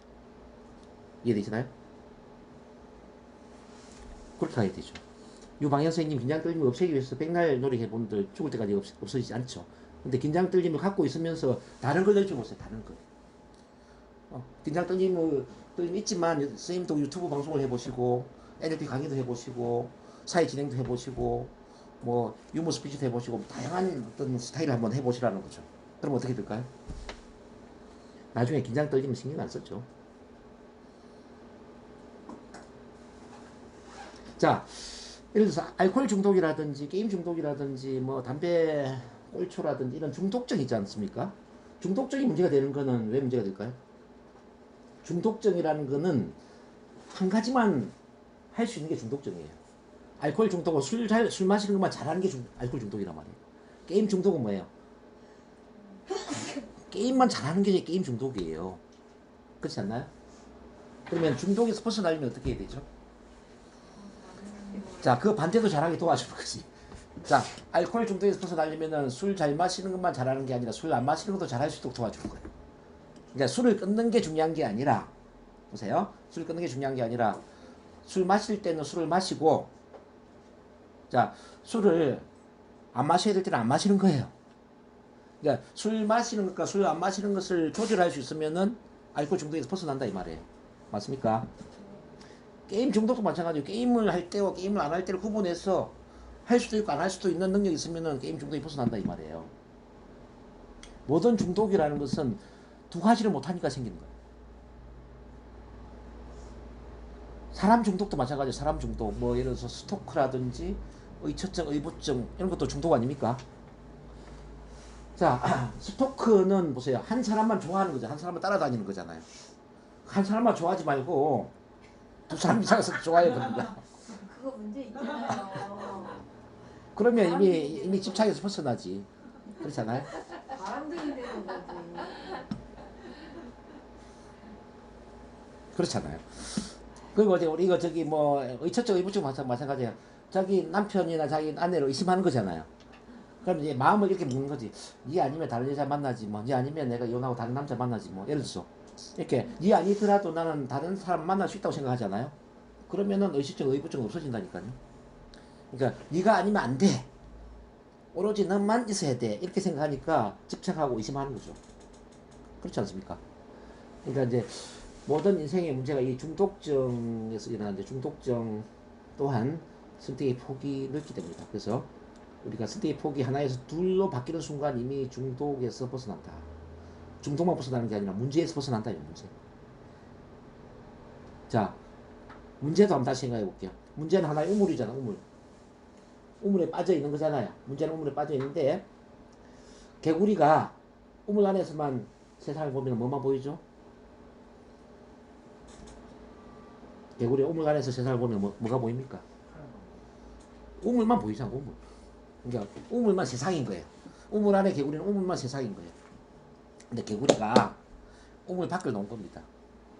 우물 밖을 나와서 산도 보고 강도 보고 바다도 보고 여러 가지를 다 보는 거예요. 그 속에 우물도 있는 거예요. 우물도 보면서 다른 걸 같이 다 봐. 이때 개구리한테 세상은 어떤 세상이죠? 엄청 넓은 세상이죠?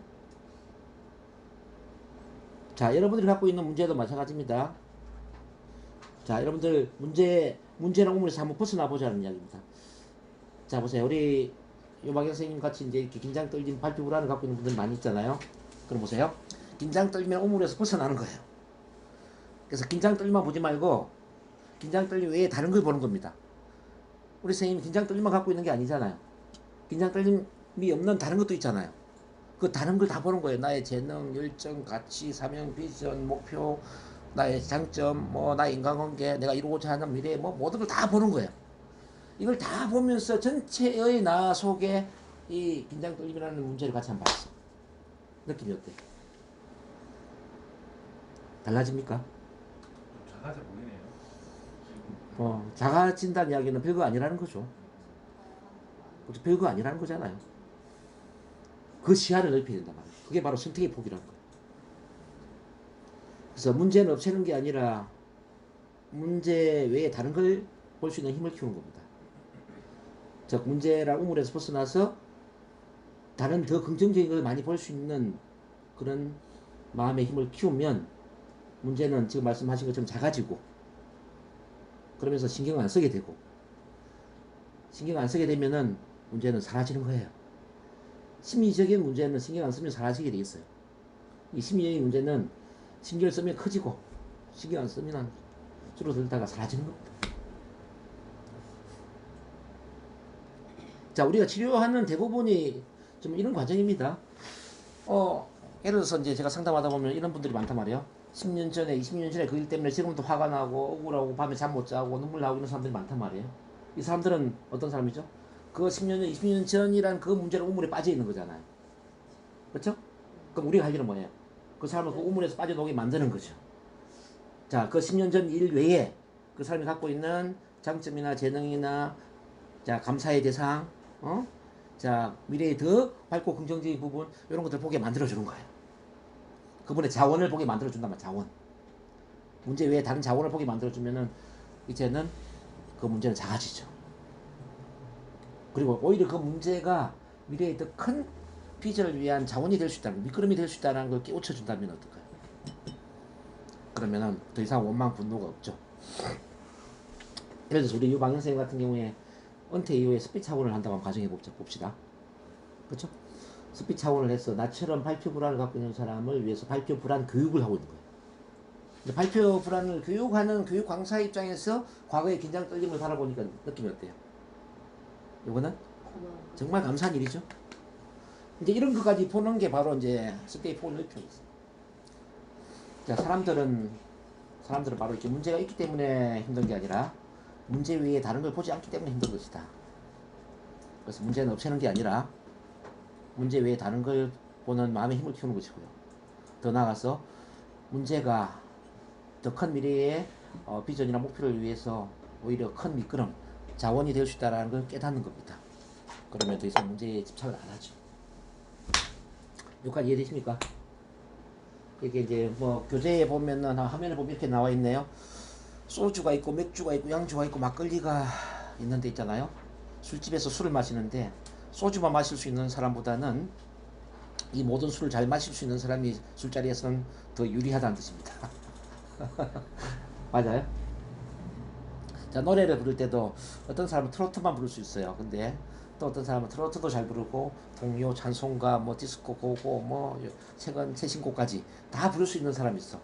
그럼 노래방에서 누가 더 유리할까요? 네, 다 부를 수 있는 사람이 유리하겠죠?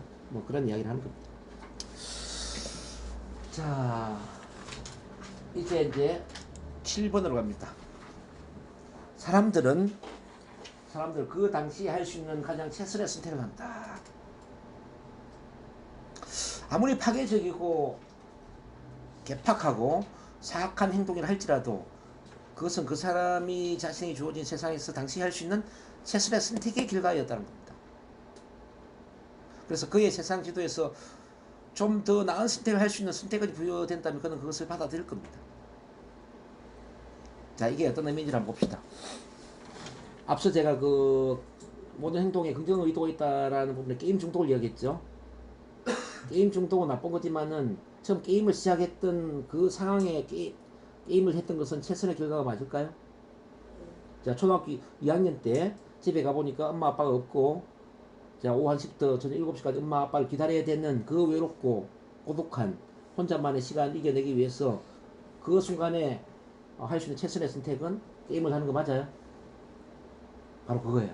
근데 게임을 하는 것은 나쁜 것이지만 게임을 시작한 그 시점에 게임을 한 것은 최선의 선택이었단 말이에요. 자, 그래서 아까 저기 치료를 한다면 지금은 고3이 아니냐. 초2 때는 게임이 최선의 선택이지만 고3인 지금 현재 시점에는 게임이 최선이 아니다. 게임 외에 국어를 할 수도 있고 수학을 할 수도 있고 친구를 만날 수도 있고 다른 선택의 범위가 넓어졌는데 왜 게임에만 고집하느냐 이거예요. 이렇게 그걸 깨우쳐 준다면은 많은 변화가 일어나겠죠. 자, 제가 이제 이 파트가 오면은 저는 이제 그 길태 이야기를 제가 자주 하는데 길태. 여러분 길태를 기억할지 모르지만은 2006년도인가 그때 이제 길에서 태어난 길태가 중학교 2학년 여자 중학생을 성폭행하고 목졸라 죽이고 그 아파트 꼭대기에 수도관 안에 수도 물탱크 안에 그 시체를 숨겼다가 아파트 주민이 물에서 어떤 이상한 냄새가 나가지고 신고를 했는데 조사를 해보니까 물탱크 속에 시체가 들어있어가지고 발각이 된 거예요. 기억나시나요? 그게 이제 길태 사건인데 이제 그 길태를 제가 예를 들은 이유는 뭐냐면은 요게 이제 여기에 많은 시사점을 줄 수 있습니다. 길태는 그 행동을 보면 어떻습니까? 길태는 정말 사악한 행동을 했습니까? 인간 말종 행동을 했죠. 근데 길태가 만약에 그 살인을 저지른 그 상황에서 좀 더 나은 선택권이 부여된다면 과연 살인을 했을까요? 자, 잘 보세요. 길태는 길에서 태어났고, 자, 그 부모가 누군지 모르지만은, 자, 이제 태어난 아기를 길에 버린 거예요. 근데 어떤 노부부가 그 아기를 발견하고 주스서 이제 키웠죠. 노부부도 이제 경제력이 좋은 것도 아니고 돈이 별로 없다 보니까 뭐 잘 키운 건 아니에요. 용돈을 많이 준 것도 아니고 뭐 학용품이나 이런 걸 뭐 풍족하게 지원한 것도 아니고 그러다 보니까 물건도 훔치고 어릴 때부터 그 친구들한테 따돌림 당하고 어릴 때부터 막 교도소를 왔다 갔다 한 거지. 그러다 보니까 22살쯤 되었을 때 그 교도소를 출소했을 때 이미 쟤는 범죄자다 이게 낙인이 찍혀 있었어요. 학교를 다니지 못했고 이미 나이 들었으니까 그 부모는 용돈도 안 줬고 여자친구가 있었던 것도 아니고 그러면서 취직도 안 되고 아르바이트도 안 되고 그런 암담한 상황에 어떤 길 골목에 서 있는데 아주 예쁘장한 여자 중학생이 지나가더라고요. 갑자기 어떤 충동적으로 납치를 하고 아파트 옥상으로 올라가서 성폭행을 하고 소리 지르니까 목을 졸라 죽였지. 이제 요런 이제 사건인데요.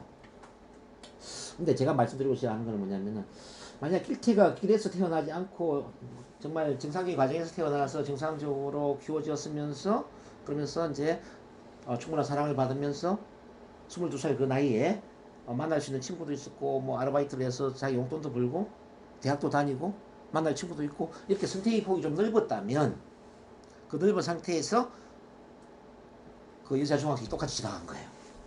아주 예쁘장한 여자 중학생이 들을 지나가는데 그때도 과연 납치를 해서 성폭행을 하고 죽였을까라는 거죠. 어떻게 생각하세요, 여러분들? 그랬을까요? 그런 인간도 있잖아요. 네, 정상적으로 잘 자랐는데 했을 때는 그러니까 이제 길태만 가지고 생각하자고요.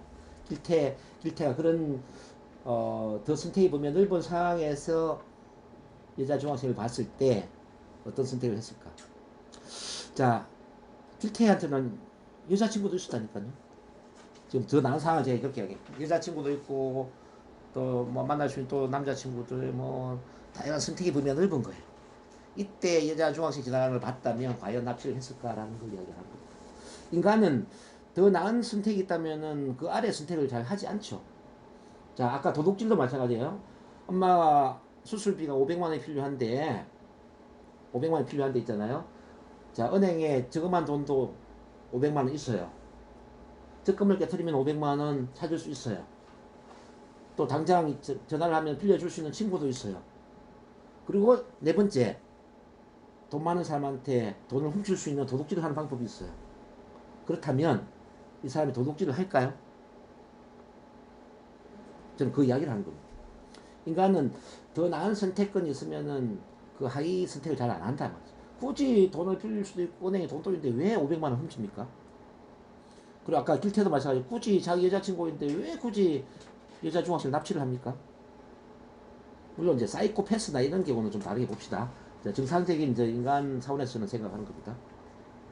그런 점에서 자, 인간이 갖고 있는 그 개파간 행동이나 사악한 행동도 그 상황에서는 선택의 폭이 좁았기 때문에 그 선택이 최선이었기 때문에 그런 선택을 할 수밖에 없었다라고 이해를 할 수 있다는 거죠.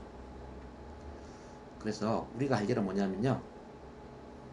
우리가 치료를 할 때 너는 왜 그걸 했니? 라고 묻지 말고 그런 행동을 했을 때의 상황이 어떤 상황이었니? 이걸 질문해야 돼요. 게임을 처음 했을 때 어떤 상황이었니? 일체를 질문한다면 너가 납치를 했을 때 어떤 상황이었니? 에? 너가 사람을 죽였는데 죽일 때 어떤 상황이었냐? 이런 걸 봐야지. 그게 최선이었냐 아니었는지 봐야지. 도둑놈한테 너는 그 도둑질을 할 때 어떤 상황이었니? 그게 최선이었니? 그래서 이제 우리가 이제 범죄자들 뭐 교육을 할 때도 이런 것들이 필요하지 않을까 싶습니다. 단지 범죄를 저지르지 못하도록 감옥에 가두는 게 아니라 그 범죄자들의 상황을 선택의 폭이 좀 넓은 더 나은 선택을 할 수 있는 상황을 만들어 줄 수 있다면 범죄율이 많이 떨어지겠죠. 단지 5년 10년 동안 감옥에 있다가 내주는 게 아니라 사회생활을 할 수 있도록 재범률이 떨어질 수 있도록 어떤 취업의 기회도 주고요. 정상적인 생활을 할 수 있는 그 기회를 부여한다면 그러지 않을까요? 그래서 이제 치유 변화를 할 때 이건 참 중요한 부분인데요. 우리가 이제 어떤 행동이 잘못되었을 때 행동을 교정하려고 할 때 그걸 없애는 데만 초점을 맞출 게 아니라 그게 처음 시작되었을 때의 그 상황 속에 그 상황을 존중해 주면서 더 나은 선택을 할 수 있는 힘을 부여해 주고 또 미래에 그 선택의 폭을 넓혀주는 그 힘을 키워준다면은 자, 바람직하게 바뀌지 않을까 하는 생각이 듭니다. 여기까지 되셨나요? 자, 그 다음에 이제 아주 중요한 게 나왔네요. 실패란 없다. 자, 이거는 뭐 성공학 책에서 많이 다뤘던 거죠. 실패는 없다. 다만 피드백이 있을 뿐이다. 실패는 없다. 단지 피드백이 있을 뿐이다. 실패라는 것은 잘못된 행동의 결과물이죠. 실패라는 것은 이대로 하면 안 된다라는 것을 피드백 해주는 겁니다. 실패를 우리가 이해하기 위해서는 이 전구 발명을 한 에디슨의 발명을 좀 이해를 같이 해볼 필요가 있습니다.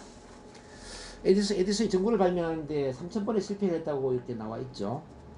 꼭 3,000번인지 아닌지 잘 몰라요. 어쨌든 이제 그렇게 기록이 나와 있는데 3,000번의 실패를 했을 때 기자들이 인터뷰를 했습니다.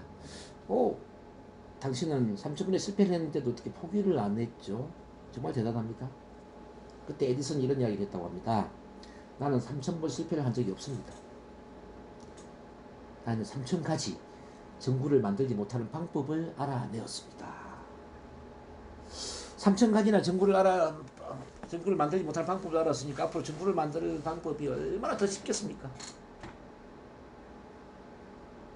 멋지죠? 자, 실패라는 것은 안 되는 방법을 알아내는 거예요. 쉽게 말하면. 이대로 하면 안 되는 그 방법을 알아내는 거예요. 이대로 하면 안 된다라는 그 피드백이다 이 말. 이걸 나중에 이제 우리가 TOTE 모형이라는 걸 이제 배우게 될 텐데요. TOTE. 이거 좀 같이 볼게요. TOTE. 자, TOT의 T는 이제 테스트입니다. 자, 원하는 결과를 테스트하는 겁니다. 원하는 결과.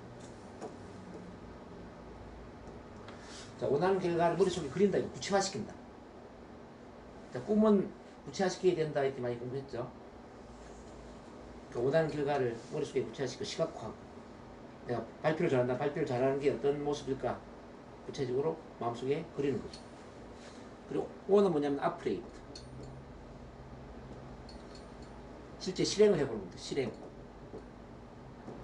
행동을 해보는 거예요. 실행 행동을 하다 보면은 또 테스트. 자, 행동의 결과가 뭐겠죠?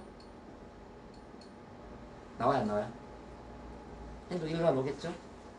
실제 처음에 내가 원하는 결과를 테스트했을 때와 행동의 결과 이 두 가지를 비교를 해보는 거예요. 비교. 자, 비교를 했을 때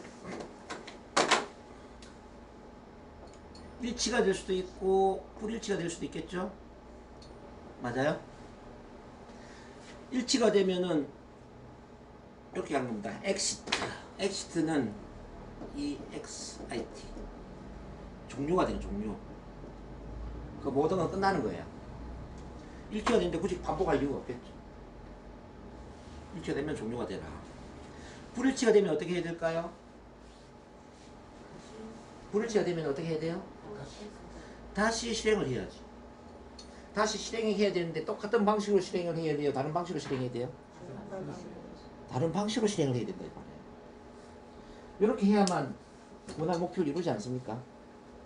이게 TOT 모형인데 여러분들이 뭐 강의를 잘하는 것도 그렇고 스피치 잘하는 거, 영업을 잘하는 거, 상담 잘하는 거 모든 건 이 TOT 모형을 따라가시면 돼요. 그러면 안 될 수가 없어. 자, 처리 다시 봅니다. 1단계는 내가 원하는 목표를 구체화시킨다. 즉 원하는 결과를 분명히 안다 이 말이에요. 자, 그리고 그 원하는 결과를 위해서 앞으로의 실행, 행동을 취해본다. 그리고 그 행동의 결과가 이 행동의 결과가 제대로 되는 것인지 제대로 되지 않는 것이 피드백을 받아라는 거예요. 피드백을 받는 게 바로 비교를 하는 거예요. 비교. 제대로 되는 것과 되지 않는 것을 자 테스트해서 자 피드백을 받아라. 제대로 되면 그대로 하면 끝나는 거잖아요. 엑시트. 제대로 되지 않으면 제대로 안 되는 것을 다른 방식으로 다시 행동을 했어. 실행을 했어. 또 그 결과를 또 비교하는 거예요. 언제까지? 될 때까지. 그래서 실패는 없는 거예요. 자, 우리 에디슨을 보면은 3000번이나 이걸 반복한 거야. 3000번. 전공 만들어 보고 나니까 내가 원하는 거 또 다르네. 또 다른 방식 또 실험하고. 또 비교해보면 또 처음하고 다르네. 또 다른 방식으로 또 실험하는 거야. 그러니까 에디슨은 똑같은 방식으로 3000번의 실험을 한 게 아니었단 말이에요. 다른 방식으로 계속 방식을 달리하면서 실험을 했죠. 그래서 전부를 발명한 거예요. 여러분들 강의하는 것도 마찬가지예요. 한번 강의해보면 마음에 안 들 수 있잖아요. 그럼 어떻게 해야 돼요? 또 다른 방식으로 강의를 준비해서 또 해야지. 또 결과를 보니까 또 마음에 안 들어. 또 다른 방식. 또 다른 방식. 계속 방식을 달리하면서 강의 연습을 하는 거죠. 여러분들이 가서 명강사가 되고 싶으면 다음 주부터 3시까지 오세요. 제가 트레이닝을 시켜드릴게요. 여러분들은 무조건 NLP 강의해야 된다. 중요한 거. NLP 이번 주에 배운 걸 다음 주에 와서 강의를 하시면 좀 그렇게 하시고 그렇게 하는데 똑같은 방식으로 하지 말고 제가 말씀드린 것처럼 자 다른 방식으로 가장 적합한 다른 방식으로 계속 시도를 하는 거예요. 자 배우고 가르치고 배우고 가르치고 배우고 가르치고 계속 하다 보면 나중에 어떻게 될까요? 탁월해지겠죠. 자 저는 여러분들한테 멍석을 깔아드리는 겁니다. 잘하고 안 하고의 문제는 여러분들이 하기 나름입니다. 자 그럼 실패가 뭔지 이제 이해가 됐습니다. 실패는 없다. 단지 피드백이 있을 겁니다.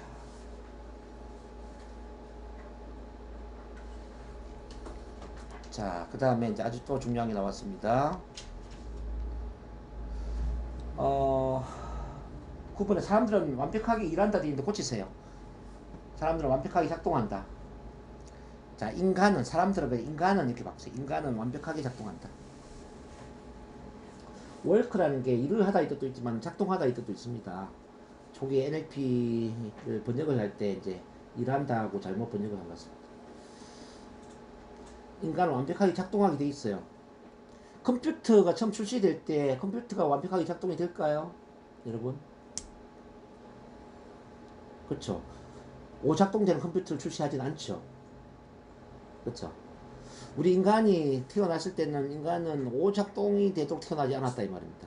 모든 인간은 완벽하게 작동되도록 태어났단 말이에요. 예? 오늘 제가 아침에 보낸 글을 읽어보셨는지 모르겠지만은 당신은 불량품으로 태어나지 않았다 제가 이렇게 쓴 글이 있어요. 읽으셨나요? 당신은 불량품으로 태어나지 않았다. 모든 인간은 불량품으로 태어난 게 아니에요. 모든 인간은 완제품으로 태어났다. 완벽하게 작동하는 존재로 태어났단 말이죠. 그럼 여러분들도 완벽한 존재고 여기 없는 밖에 있는 모든 인간은 완벽한 존재라고 봐야 돼요. 또 완벽한 존재로 태어났는데 왜 그러면은 컴퓨터가 오작동을 하는 것처럼 불안증이나 우울증이나 대인기피증이나 이런 여러 정신적인 문제를 갖고 있을까를 생각해야 돼요. 자, 이 컴퓨터도 보면요. 처음에는 완벽하게 출시가 되었는데 계속 사용하다 보면 어떻게 됐습니까? 바이러스가 침투되고 속도가 느려지고 나중에는 이제 알약이나 백신을 가지고 이제 치료를 해야 돼요. 그죠? 우리 인간도 그렇단 말이야. 우리 인간도 태어날 때는 완벽하게 작동하는 존재로 태어났는데 부모한테 꾸지람을 한번 듣고 부모님이 부부싸움을 하고 학교에서 왕따를 당하고 선생님한테 공개적으로 또 창피를 당하고 이런 여러 경험을 하다 보면은 우리 마음 안에 바이러스 같은 뭔가가 침투되는 거죠. 그래서 컴퓨터가 속도가 느려지는 것처럼 우리도 어떤 부분에 있어 속도가 느려지는 행동을 하는 거예요. 발표 불안도 그런 것의 일종이다 이 말이에요. 뭐 대인 공포증 다 같은 원리예요. 그럼 우리는 스스로에게 어떻게 질문해야 될까요? 나는 태어날 때부터 이렇게 말을 못하는 사람이었는가? 태어날 때부터 나는 이렇게 긴장, 떨림, 두려움이 있었던 사람인가? 이렇게 질문해야 될까요? 아니죠. 자, 나는 완벽해. 한번 따라해보세요. 나는 완벽해. 나는 완벽한 존재야. 나는 완벽한 존재라는 전제를 가지고 나한테 질문해야 돼. 자, 어디서부터 뭔가가 잘못되었지? 자, 어디서부터 뭔가 잘못되었지? 시작. 어디서부터 잘못되었지? 이런 질문을 해보라는 거예요. 어디서부터 뭔가가 잘못되었지? 그럼 그 어디서를 우리가 발견할 수 있다면 고칠 수 있겠습니까? 컴퓨터가 어디서부터 오작동이 났지 질문한다면 컴퓨터 고칠 수 있잖아요. 모든 인간도 마찬가지라는 거죠. 모든 인간도 어디서부터 뭔가가 잘못되었지? 그럼 이제 어디서부터 찾다 보면 어떤 사람은 어린 시절로 가고 어떤 사람은 또 태아 시절로 가고 어제 이제 부산에 가서 이제 한 분을 치료했는데 이분은 어떤 게 문제였냐면요. 할 수는 있지만 누군가가 같이 만나자 그러면 만나기 싫대요. 그래서 피한다는 거지, 그 자리를. 그리고 이제 사람 만나 이야기하다 보면은 너 잘못됐어. 이게 옳아. 자기 옳은 이야기를 할 수도 있잖아요. 근데 그 이야기를 하면은 저 사람이 나를 싫어할 것 같아가지고 그 이야기를 못 한다는 거지. 너무 지나치게 그 사람을 배려하고 그 사람 눈치를 보고 자기 소신 있게 말을 못하고 행동하지 못하는 이게 뭐가 문제 있을까 이걸 이제 저한테 와서 치료를 받았거든요. 그래서 최초 사건을 쭉 찾다 보니까 할아버지 혈통으로 가더라고. 할아버지 혈통. 이게 이제 여러분들 그것도 아셔야 돼. 나중에 공부하다 보면 이걸 알게 됩니다. 무의식도 유전이 된다는 거. 자, 무의식도 유전이 됩니다. 여러분들 골기경만 유전이 된 게 아니에요. 골기경만 아버지 할아버지를 닮는 게 아니에요. 여러분들 마음, 무의식도 할아버지, 아버지를 닮을 수 있어요. 마음도 유전이 된다고요. 그래서 이제 할아버지대로 한다. 이 할아버지가 그분 제 할머니였구나. 할아버지가 부산에 살다가 이제 돈을 좀 벌기 위해서 일본으로 가려고 했나봐. 일본. 근데 이제 할머니는 제발 가지 말았으면 좋겠다는 생각을 했어. 우리 이제 신랑이 이제 그냥 부산에 있으면서 부산에 같이 살면서 그냥 돈 벌고 살았으면 좋겠는데 꼭 그 남편이 이제 일본을 가겠다. 근데 이제 그 할머니는 그 이야기를 못하고 이제 답답한 상태에서 참고 이야기를 못했어. 혹시 그 이야기하면 할아버지 뭐라고 할까봐. 그 할아버지의 눈치를 보면서 살고 있는 그 할머니의 마음이 쉽게 말하면 아버지를 타고 쭉 내려와서 이제 어제 그분 무의식에 있더란 말입니다. 그래서 이제 그걸 이제 치료를 하고 나서 이분이 너무 마음이 편안하다는 거예요. 이제는 뭐 어떤 사람 만나든지 뭐 자기 있는 이야기 다 할 것 같다. 치료가 이런 거예요 하면서 이제 어제 너무 감사하다고 돌아갔어요. 오늘 카톡도 보냈더라고 저한테. 자, 이게 뭐냐면은 이제 결국적으로 이제 결과적으로 보면은 이제 마음의 원인이잖아. 그죠?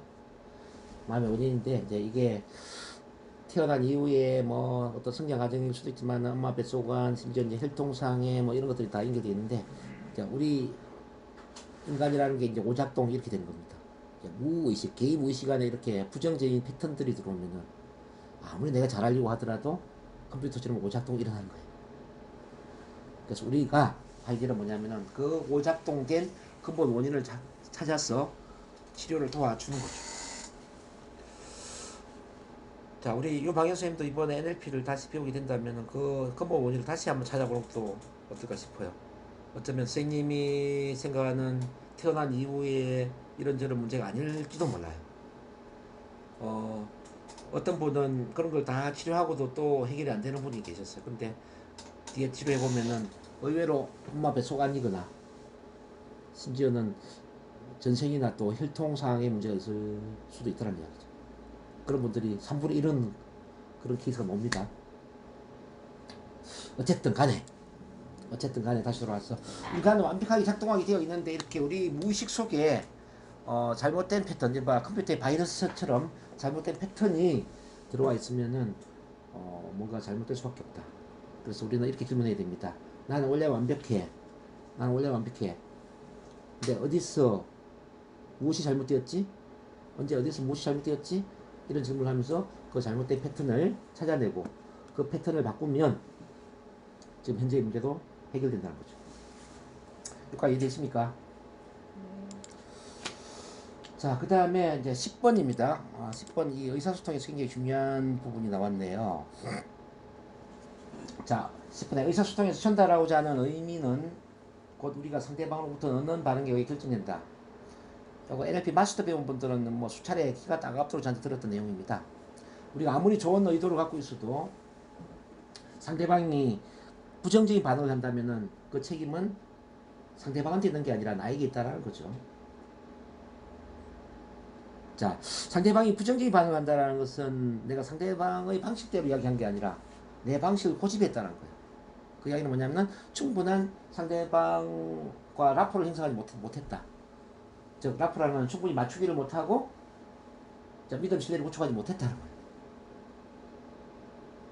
그렇게 본다면 자, 상담을 할 때 내담자가 거절한다는 건 뭘까요? 자, 라포가 형성되지 않았다는 걸 의미하는 거죠. 영업에 있어서 고객이 거절한다는 것 또한 자, 고객과 라포가 형성되지 않았다는 걸 의미하는 거예요. 자, 그런 점에서 민감성이 부족하고 융통성이 부족했다.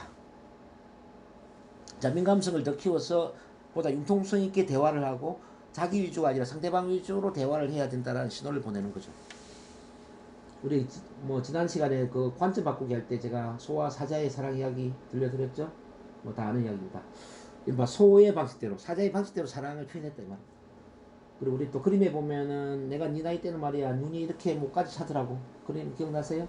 네. 아버지 관점에서 눈을 바라보는 것처럼 이렇게 이제 그 의사소통을 할 때도 자기 방식대로 의사소통을 하면은 나는 옳은 거지만 상대방은 옳지 않을 수가 있는 거예요. 그래서 NLP적으로 볼 때 우리 의사소통은 내가 얼마나 좋은 의도로 이야기하는가가 중요한 게 아니에요. 상대방이 어떻게 잘 받아들일 수 있는 방식으로 이야기하느냐.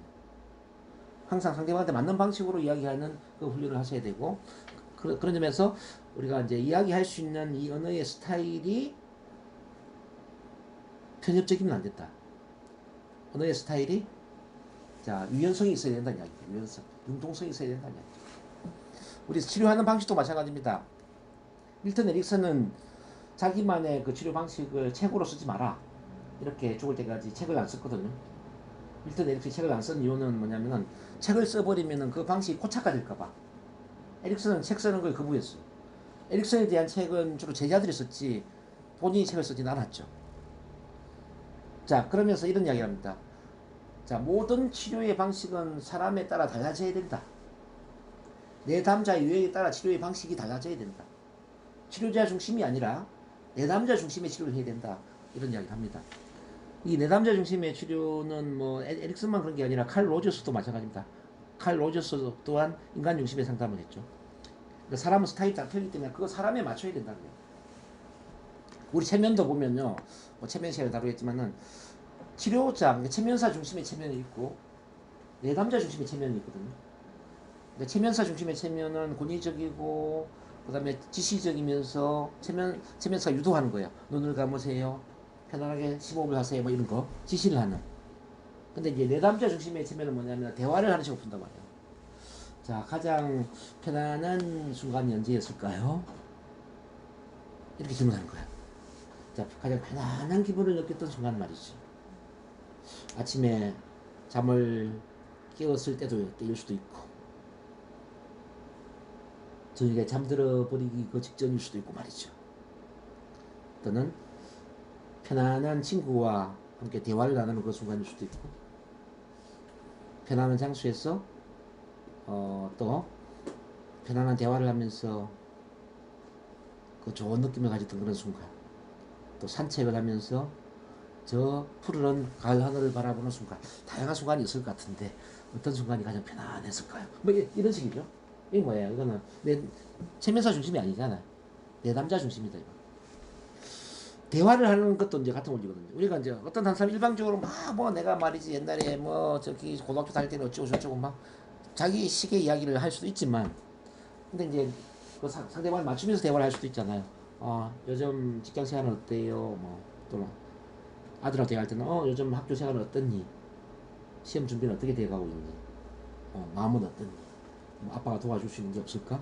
뭐 예를 들어서 이렇게 이제 아들한테 맞춰서 대화할 수도 있을 거단 말이에요. 그렇지 않을까요? 그래서 이제 부모와 자녀 간의 대화가 안 된다든지, 뭐 또는 뭐 우리가 상담자와 내담자 사이에 상담 치료가 안 된다든지, 또 영업인하고 또 고객과의 또 이 고객 상담이 안 된다든지, 이건 다 이제 뭐냐면은 충분한 맞추기가 안 되는 거예요. 자, 그런 걸 이제 기술적으로 여러분들이 이제 훈련을 하셔야 되고,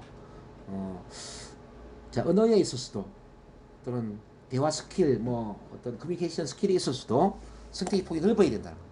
그러니까 선택할 수 있다는 것은 선택할 수 없는 것보다 훨씬 더 유리하다는 거예요.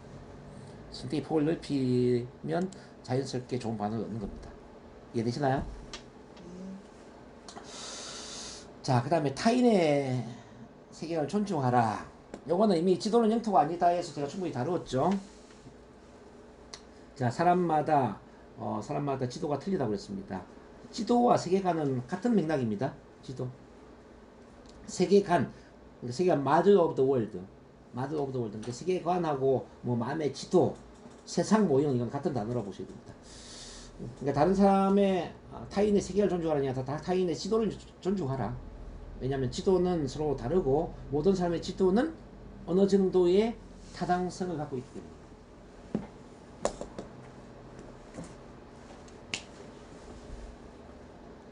자, 그거는 넘어갑니다. 자, 그 다음에 이제 아주 또 중요한 게 나왔습니다. 12번. 자, 12번. 자, 우리에게는 모든 자원이 있다. 우리에게는 이미 필요한 모든 자원이 있거나 아니면 우리는 새로이 창조할 수 있다. 자원이 없는 사람은 없다. 다만 자원이 없는 상태가 있을 뿐이다. 우리의 삶은 자원으로 그냥 뭐 충만해 있다고 저는 봅니다. 모든 건 자원입니다. 활용 가능한 것은 다 자원입니다. 밀턴 에릭슨 같은 경우에는 신체 장애도 자원으로 활용했습니다. 자, 테레사 수녀님 마찬가지입니다. 자, 앞을 못 보는 게 자원이 된다면 어떤 쪽이 자원이 될 수 있을까요? 자, 앞을 못 보는 것. 앞을 못 본다라는 것은 남들이 듣지 못하는 소리를 들을 수 있는 좋은 자원이에요. 맞지 않나요? 그래서 테레사 수녀님은 앞을 못 보는 걸 이렇게 이해를 했어요. 나는 눈으로 보는 게 아니라 마음으로 본다. 나는 마음으로 볼 수 있는 사람들의 그 영혼의 모습을 마음으로 볼 수 있는 눈을 가졌다. 귀로 듣지 못했잖아요. 나는 소리는 듣지 못하지만은 영혼의 소리는 들을 수 있다. 그런 이제 표현을 합니다. 그래서 앞을 못 본다는 것은 더 잘 들을 수 있다는 것이고, 자, 그러면 이제 앞을 못 보고 또 귀로 듣지 못한다는 것은 우리 촉감을 더 잘 사용할 수 있다는 자원이 될 수 있지 않나요? 밀턴 에릭슨 또한 이제 신체 장애를 자원으로 활용했는데, 에릭슨은 그 사지마비 환자 출신이거든요. 사지마비, 그러니까 중풍 환자 출신이었단 말이에요.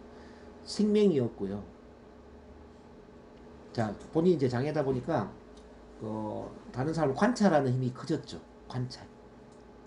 자, 그 사람 눈동자 위치를 보면서 입 모양을 보면서 저 사람이 어떤 말을 하고 있을까? 자, 지금 어떤 감정을 느끼고 있을까? 피부 빛깔을 보면서 지금 어떤 상태일까? 이런 걸 이제 관찰하는 힘이 커졌단 말이에요. 그러니까 라포, 관찰하면 라포를 형성하는 신체적인 라포의 힘을 키운 게 바로 이제 장애를 자원으로 활용한 겁니다. 이렇게 이제 신체 장애는 문제도 다 자원이 될 수 있고요. 또 이제 긍정적인 것도 다 자원이죠. 과거에 행복한 경험이 있으니까 우리는 행복한 기분을 느낄 수 있잖아요. 행복한 기억을 떠올리면서, 그죠? 신나는 그 경험을 떠올리면서 지금 신나는 기분을 느낄 수 있죠. 자신감의 경험을 떠올리면서 우리 자신감 느낄 수 있습니까? 그렇지 않나요? 과거에 모든 좋았던 경험은 다 자원이 될 수 있습니다. 만약에 이제 그 문제 있는 경험도 문제를 긍정적으로 해석을 해가지고 그 문제가 주는 신호를 받아들인다면, 아까 그 무의식의 선의적이다 그랬는데, 자, 문제 또는 실패가 주는 그 신호를 받아들여서 더 나은 어떤 의미 있는 비전의 자원으로 활용할 수 있다면 또 자원이 되는 거죠. 그런 점에서 우리에게 자원이 없는 사람 없다. 누구나 자원을 자원이 있거나 자원을 창조할 수 있다. 이걸 우리 이제 옛날에 제가 에너지 배울 때 우리 설기문 교수는 이렇게 비유를 했어요. 자, 아버지가 30억을 갖고 있었는데, 아버지가 30억을 갖고 있었는데, 이 30억을 비밀은행에 예금을 해놓고, 근데 아들한테 유언을 남겨야 되는데, 유언을 못 남긴 거예요. 갑자기 교통사고로 돌아가시는 바람에. 갑자기 돌아가 버렸어. 근데 그 아들 입장에서는 아버지가 30억이 있는지 없는지를 몰라요. 유언을 남기지 않았으니까. 그러면 그 아들은 30억이 없는 사람일까요? 아니면 30억이 없는 상태로 살아가는 사람일까요? 이런 질문을 하더라고요. 어때요? 30억이 없는 상태로 살아가는 사람. 그렇죠. 30억이 없는 상태로 살아가는 거죠. 우리에게 이 자원도 같은 원리라는 거죠. 우리에게 행복의 자원, 자신감의 자원, 뭐 긍정의 자원, 부의 자원, 뭐 모든 자원이 있는데 그걸 우리가 모른다면, 몰라서 활용을 안 한다면 자원이 없는 상태로 살아간다 이 말이에요. 그래서 우리가 성공을 한다는 의미는 뭐냐면요, 우리가 갖고 있는 자원을 발견하는 거예요. 우선. 자, 자원을 발견하고요, 또 자원을 창조하고요, 그리고 더 나아가서 자원을 활용하는 겁니다. 심지어 문제마저도, 시련 고통조차도 자원으로 활용을 해야 돼요. 예? 아픔, 상처와 아픔조차도 자원을 활용해야 되고요. 신체의 질병조차도 자원을 활용해야 돼요. 그래서 이렇게 질문해야 돼요. 현재 이 문제가 미래의 더 나은 비전을 위해서 어떻게 자원으로 활용될 수 있을까? 긴장 떨림 같은 이 긴장 떨림이 있음으로 인해서 나의 미래에 어떤 부분이 좋아질 수 있을까? 아픔 상처가 있다면 지금 이 아픔 상처를 통해서 나의 미래가 어떻게 좋아질 수 있을까? 예? 만약에 사업 실패를 했다면 이 실패를 통해서 내가 앞으로 어떻게 더 크게 성공할 수 있을까? 예? 이렇게 질문한단 말이에요. 질문이 아주 중요합니다. 그러니까 어떤 문제가 일어났을 때 이 문제가 미래에 어떻게 도움이 될 수 있을까 질문한다면 문제는 반드시 자원이 될 수 있습니다. 근데 사람들 질문을 안 하잖아요. 문제가 발생하면 힘들다. 나한테 왜 이런 일이? 왜 나한테 이런 일이 일어났지? 이렇게 질문해. 그러니까 그 문제가 원망스럽고 문제 때문에 힘드니까 문제의 노예가 되는 거예요. 그렇지 않습니까? 그래서 이거는 관점의 전환인데요. 자, 항상 우리는 알아차려야 돼. 깨어 있어야 돼. 문제가 일어나기 때문에 이게 어떻게 도움이 될 수 있을까? 자, 이 일로 인해서 어떤 점이 좋아질 수 있지? 자, 내가 얼마나 더 좋아지려고 이런 일이. 만약에 지하철에서 지갑을 잃어버렸어. 지갑 잃어버렸네. 돈이 얼만데? 이렇게 생각할 수 있지만 앞으로 내가 돈을 얼마나 더 많이 벌려고 이런 일이. 앞으로 내가 얼마나 더 많은 돈을 벌려고 이런 일이. 이렇게 생각합니다. 자, 영업하다가 누군가가 거절을 했어. 거절. 내가 이 영업에서 얼마나 크게 성공하려고 이런 거절을. 이렇게 생각해야 된단 말이에요. 선생님, 긴장 떨림이 있으면 내가 앞으로 얼마나 말을 잘하려고, 얼마나 스피치 전문가가 되려고 이렇게 긴장 떨림이. 이렇게 질문을 한단 말이에요. 이해되시나요? 네. 그게 습관적으로 훈련돼 버리면 나중에는 안 좋은 일이 없어요. 모든 일이 좋은 일이 돼. 모든 일이 감사한 일이 되고. 네. 자, 얼마나 돈을 많이 벌려고 이렇게 밑바닥까지 내가 내려갔지. 자, 그래서 자원이 이미 있다. 거기서 또 한 가지를 봐야 될 게 뭐냐면은, 자, 13번이죠. 탁월세가 모델링이 된다는 이야기거든요. 탁월세행은 복제가 가능하다. 성공적인 성취를 모방함으로써 탁월세를 달성할 수 있다. 그러므로 어떤 사람이 뭔가를 할 수 있다면 그것을 모방하는 것, 그것을 다른 사람들에게 가르치는 것도 가능하다. 제가 좋아하는 말입니다. 누군가가 한다면 나도 할 수 있다. 한번 따라 해보겠습니다. 누군가가 한다면 나도 할 수 있다. 자, 이 세상에 나보다도 더 열악한, 나보다 더 힘든 상황에서 누군가가 어떤 걸 성취했어요. 그럼 여러분들은 이런 생각을 해야 돼요. 그 사람이 했다면 나도 할 수 있어. 자, 예를 들어서 우리 유방현 선생님 이렇게 생각해 보죠. 나보다 훨씬 더 심한 발표 불안증과 긴장 떨림과 그 이상의 스피치의 문제를 갖고 있는 사람이 있었어. 근데 그 사람이 그런 걸 뛰어넘어서 명강사가 됐어요. 그럼 이런 생각을 해야죠. 그 사람이 명강사가 되었다면 나도 명강사가 될 수 있어. 이 생각을 해야 되고요. 그 다음에 여러분들이 만약에 돈으로 본다면 여러분들보다 훨씬 더 경제적으로 힘들고 막 이 바닥 인생 정말 그 경제적으로 힘든 인생을 살다가 어느 순간에 확 튀어올랐어. 막 몇십억의 자산가가 되었다. 그러면은 그 사람이 자산가가 되었다면은 나 또한 자산가가 될 수 있다. 이런 믿음을 가져. 믿음을 일단 갖는 게 중요하고. 근데 가만히 있으면 안 되죠.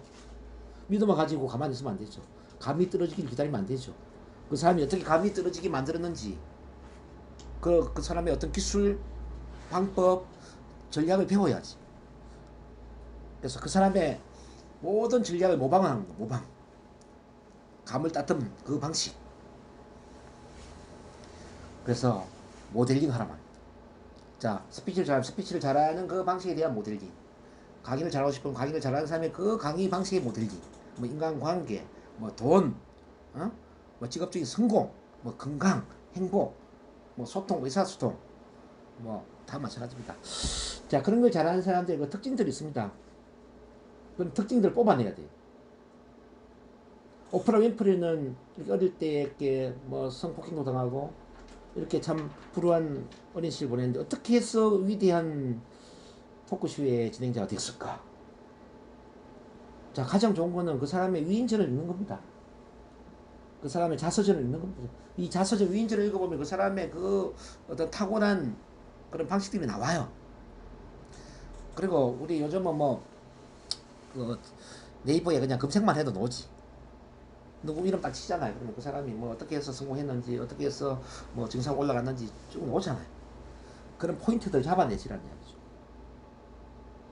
뭐 작게는 골프를 잘 치는 것, 뭐 테니스를 잘하는 것, 뭐 스윙을 잘하는 것, 뭐 암 치료를 하는 것, 모든 것은 모델링이 될 수 있다는 거. 모든 것은.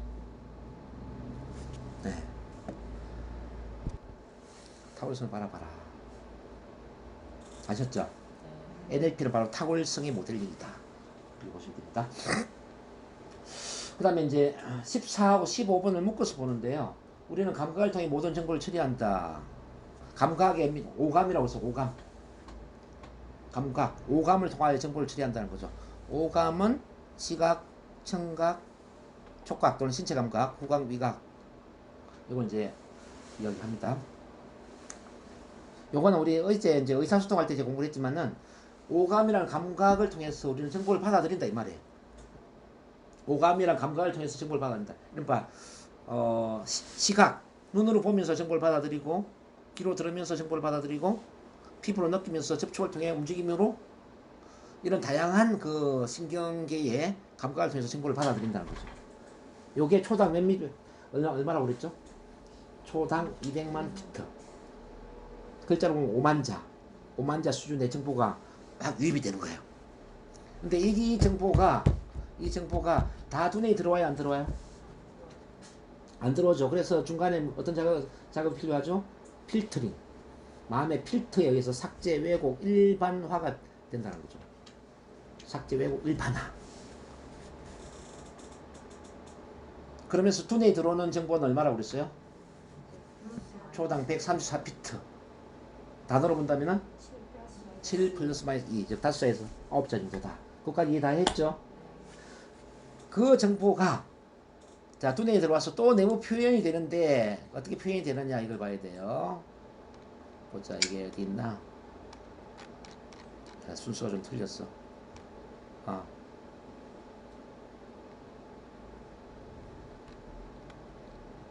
여기 있네. 그 정보가 우리 내부 표현이 되는데 또 일정한 구조로 내부 표현이 되는 거죠. 자, 이 두뇌에 표현되는 것은 또 오감이란 언어예요. 시각적으로 이미지를 그리게 되고, 청각적으로 소리를 연상하게 되고, 또 신체 감각의 느낌을 연상하고, 심지어 냄새 맛까지 연상을 할 수가 있지. 자, 내부 표현을 하는 것도 바로 오감이라는 거죠. 오감. 정보를 받아들이는 것도 오감이라면은 내부 표현을 하는 것도 오감이다 이 말이에요. 이해되시나요? 근데 이 오감을 표현하는 방식이 사람마다 같다고 그랬어요? 다르다고 그랬어요? 다 다르다. 어떤 사람 시각을 많이 사용하고 어떤 사람 청각을 많이 사용하고 어떤 사람은 신체 감각을 많이 사용하더라는 이야기죠. 이 양에 있어서도 틀리는데 양은 다른 말로 선호표상 선호 표상에 있어서 오감을 사용하는 방식이 틀리더라고요. 그 다음에 자, 질이라는 것은 바로 세부 감각 하위 양식이라고 제가 말씀드렸어요. 자, 오감을 사용하는 이 세부 감각도 다르더라. 똑같은 시각인데 어떤 사람 칼라, 어떤 사람 흑백, 어떤 사람은 동영상, 어떤 사람은 정지화면, 어떤 사람은 현장 속에서, 어떤 사람은 뭐 현장 밖에서, 뭐 정면에서 보는 사람도 있고, 옆에서 보는 사람도 있고, 위에서 보는 사람도 있고, 이 보는 게 다 틀려. 소리도 보면은 큰 소리로 듣는 사람이 있고, 작은 소리로 듣는 사람이 있어요. 정상 속도로 들을 수도 있지만은 빠른 속도로, 느린 속도로, 낮은 톤으로, 높은 톤으로 이 소리도 특징이 있겠죠. 그렇지 않나요? 이런 여러 가지 양질 순서에 있어서 경험은 일정한 구조로 구성이 되는 겁니다. 그래서 우리가 이제 마음이 불쾌하다라는 것은 뭐냐면 오감을 불쾌한 방식으로 사용했다는 겁니다. 불쾌한 일을 좀 재미있는 방식으로 다시 구성을 한다면 어떨까요? 불쾌한 기분이 없어지겠죠? 예를 들어서 우리한테 그 큰 소리를 지르는 뭐 좀 무서운 대상이 있다고 생각해요. 무서운 대상. 이 무서운 대상을 몸의 사이즈를 2분의 1로 줄이는 거예요. 그리고 코를 피노키오처럼 길게 늘어뜨리는 거지. 귀를 당나귀처럼 길게 늘어뜨려. 주둥이도 쭉 늘어뜨려 가지고 이제 오리 주둥이처럼 만들어 버린 거예요. 그러면서 또 한 2분의 1로 줄여버려. 또 2분의 1로 줄였어. 아주 작은 난장이처럼 만들었다고 생각해 보잖아요. 그럼 이 무섭게 느껴지는 사람이 어떤 느낌입니까? 웃기는 느낌이겠죠? 편안하겠죠? 그렇잖아요? 또는 이제 기분 나쁜 어떤 장면을 있잖아요. 기분 나쁜 장면을 바라보는데 아주 신나는 음악을 틀어놓고 바라본다고 생각해봐. 기분 나쁜 장면을 이제 영화처럼 바라보는데 아주 신나는 음악. 우리 봉숭아학당에 이제 우리 오해자 선생님이 춤추는 그 음악 있잖아요. 우리 총장이 막 춤추는 음악이 있거든. 뭐더라? 마음이 고와야 여자지. 이겠죠. 이런 신나는 노래 막 틀어놓는 거지. 그러면 신나는 음악하고 그 기분 나쁜 장면을 같이 봤어. 그럼 느낌이 어때요? 신나는 음악이 기분 나쁜 그 장면을 희석시켜버리는 거죠. 이게 다 감각의 사용이거든요. 그래서 우리가 마음속에 뭐 불쾌함을 느끼거나 두려움을 느끼거나 부정적인 느낌을 갖고 있다는 이야기는 자, 어떤 장면에 대해서 오감을 부정적인 방식으로 사용하고 있다는 거죠. 그 경험이 부정적인 방식으로 구성되어 있다는 거지. 그런 점에서 이제 우리 두뇌도 훈련하기 나름이거든요. 우리 스피치 훈련처럼 예를 들어 내가 말을 잘하고 싶어. 자, 말 잘하는 장면을 계속 리허설을 하는 거죠. 리허설. 그럼 어느 순간에 말을 잘하는 게 입력이 돼버려. 그럼 앞에 쓰는데 말을 잘하는 것으로 이제 반응을 해버려. 처칠수상 예를 보면 처칠수상이 저기 뭐 옛날에 대중공포가 아주 심해가지고요. 다른 거는 다 잘하겠는데 딱 한 가지 하기가 힘든 게 있었어요. 그게 뭐냐면 대중 연설하는 게 너무 힘들더라는 거죠. 막 그 군인들을 찾아가면서 이제 군대에 사열을 시키고 막 앞에서 연설을 해야 되는데 이게 너무 힘든 거예요. 근데 이제 어느 날 이게 해결이 됐어요. 어떤 해병대를 이제 순시를 하면서 연설을 해야 되는데 하필이면은 그 오전 이제 훈련을 마치고 이제 병사들이 옷을 다 벗고 샤워실로 뛰어가는 이런 장면을 이제 보게 된 거예요. 헬리콥터에서 내리다 보니까 옷을 다 벗은 이 병사들이 샤워실로 뛰어가는 모습이 너무 재미있고 웃기는 거예요. 그래서 그날 오후에 연설을 하는데 전혀 떨리지 않고 너무 편안하게 연설을 하게 되더라는 거죠. 그때부터 이제 연설을 할 때 되면 계속 앉아있는 사람들이 옷을 다 벗고 있는 느낌이 드는 거예요. 나는 옷을 입고 있고 이 사람들 다 옷을 벗고 있네. 아이고 옷 입은 내가 훨씬 더 유리하지 뭐. 옷 입은 내가 옷 벗은 사람들한테 이야기하는데 뭐가 떨려. 이렇게 생각이 드는 거지. 그래서 대중공포 해결됐다는 이야기가 있어요. 결국 뭐예요? 그 이제 연설과 관련된 경험의 구조가 바뀐 거지. 옷을 벗고 있는 해병대에 대한 어떤 그런 강한 이미지. 요게 입력이 돼버리면서 그 어떤 연설에 대한 모든 패러다임이 바뀌어버리는 거거든요.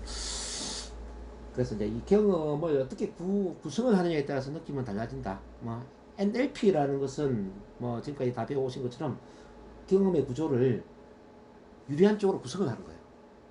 유리한 쪽으로.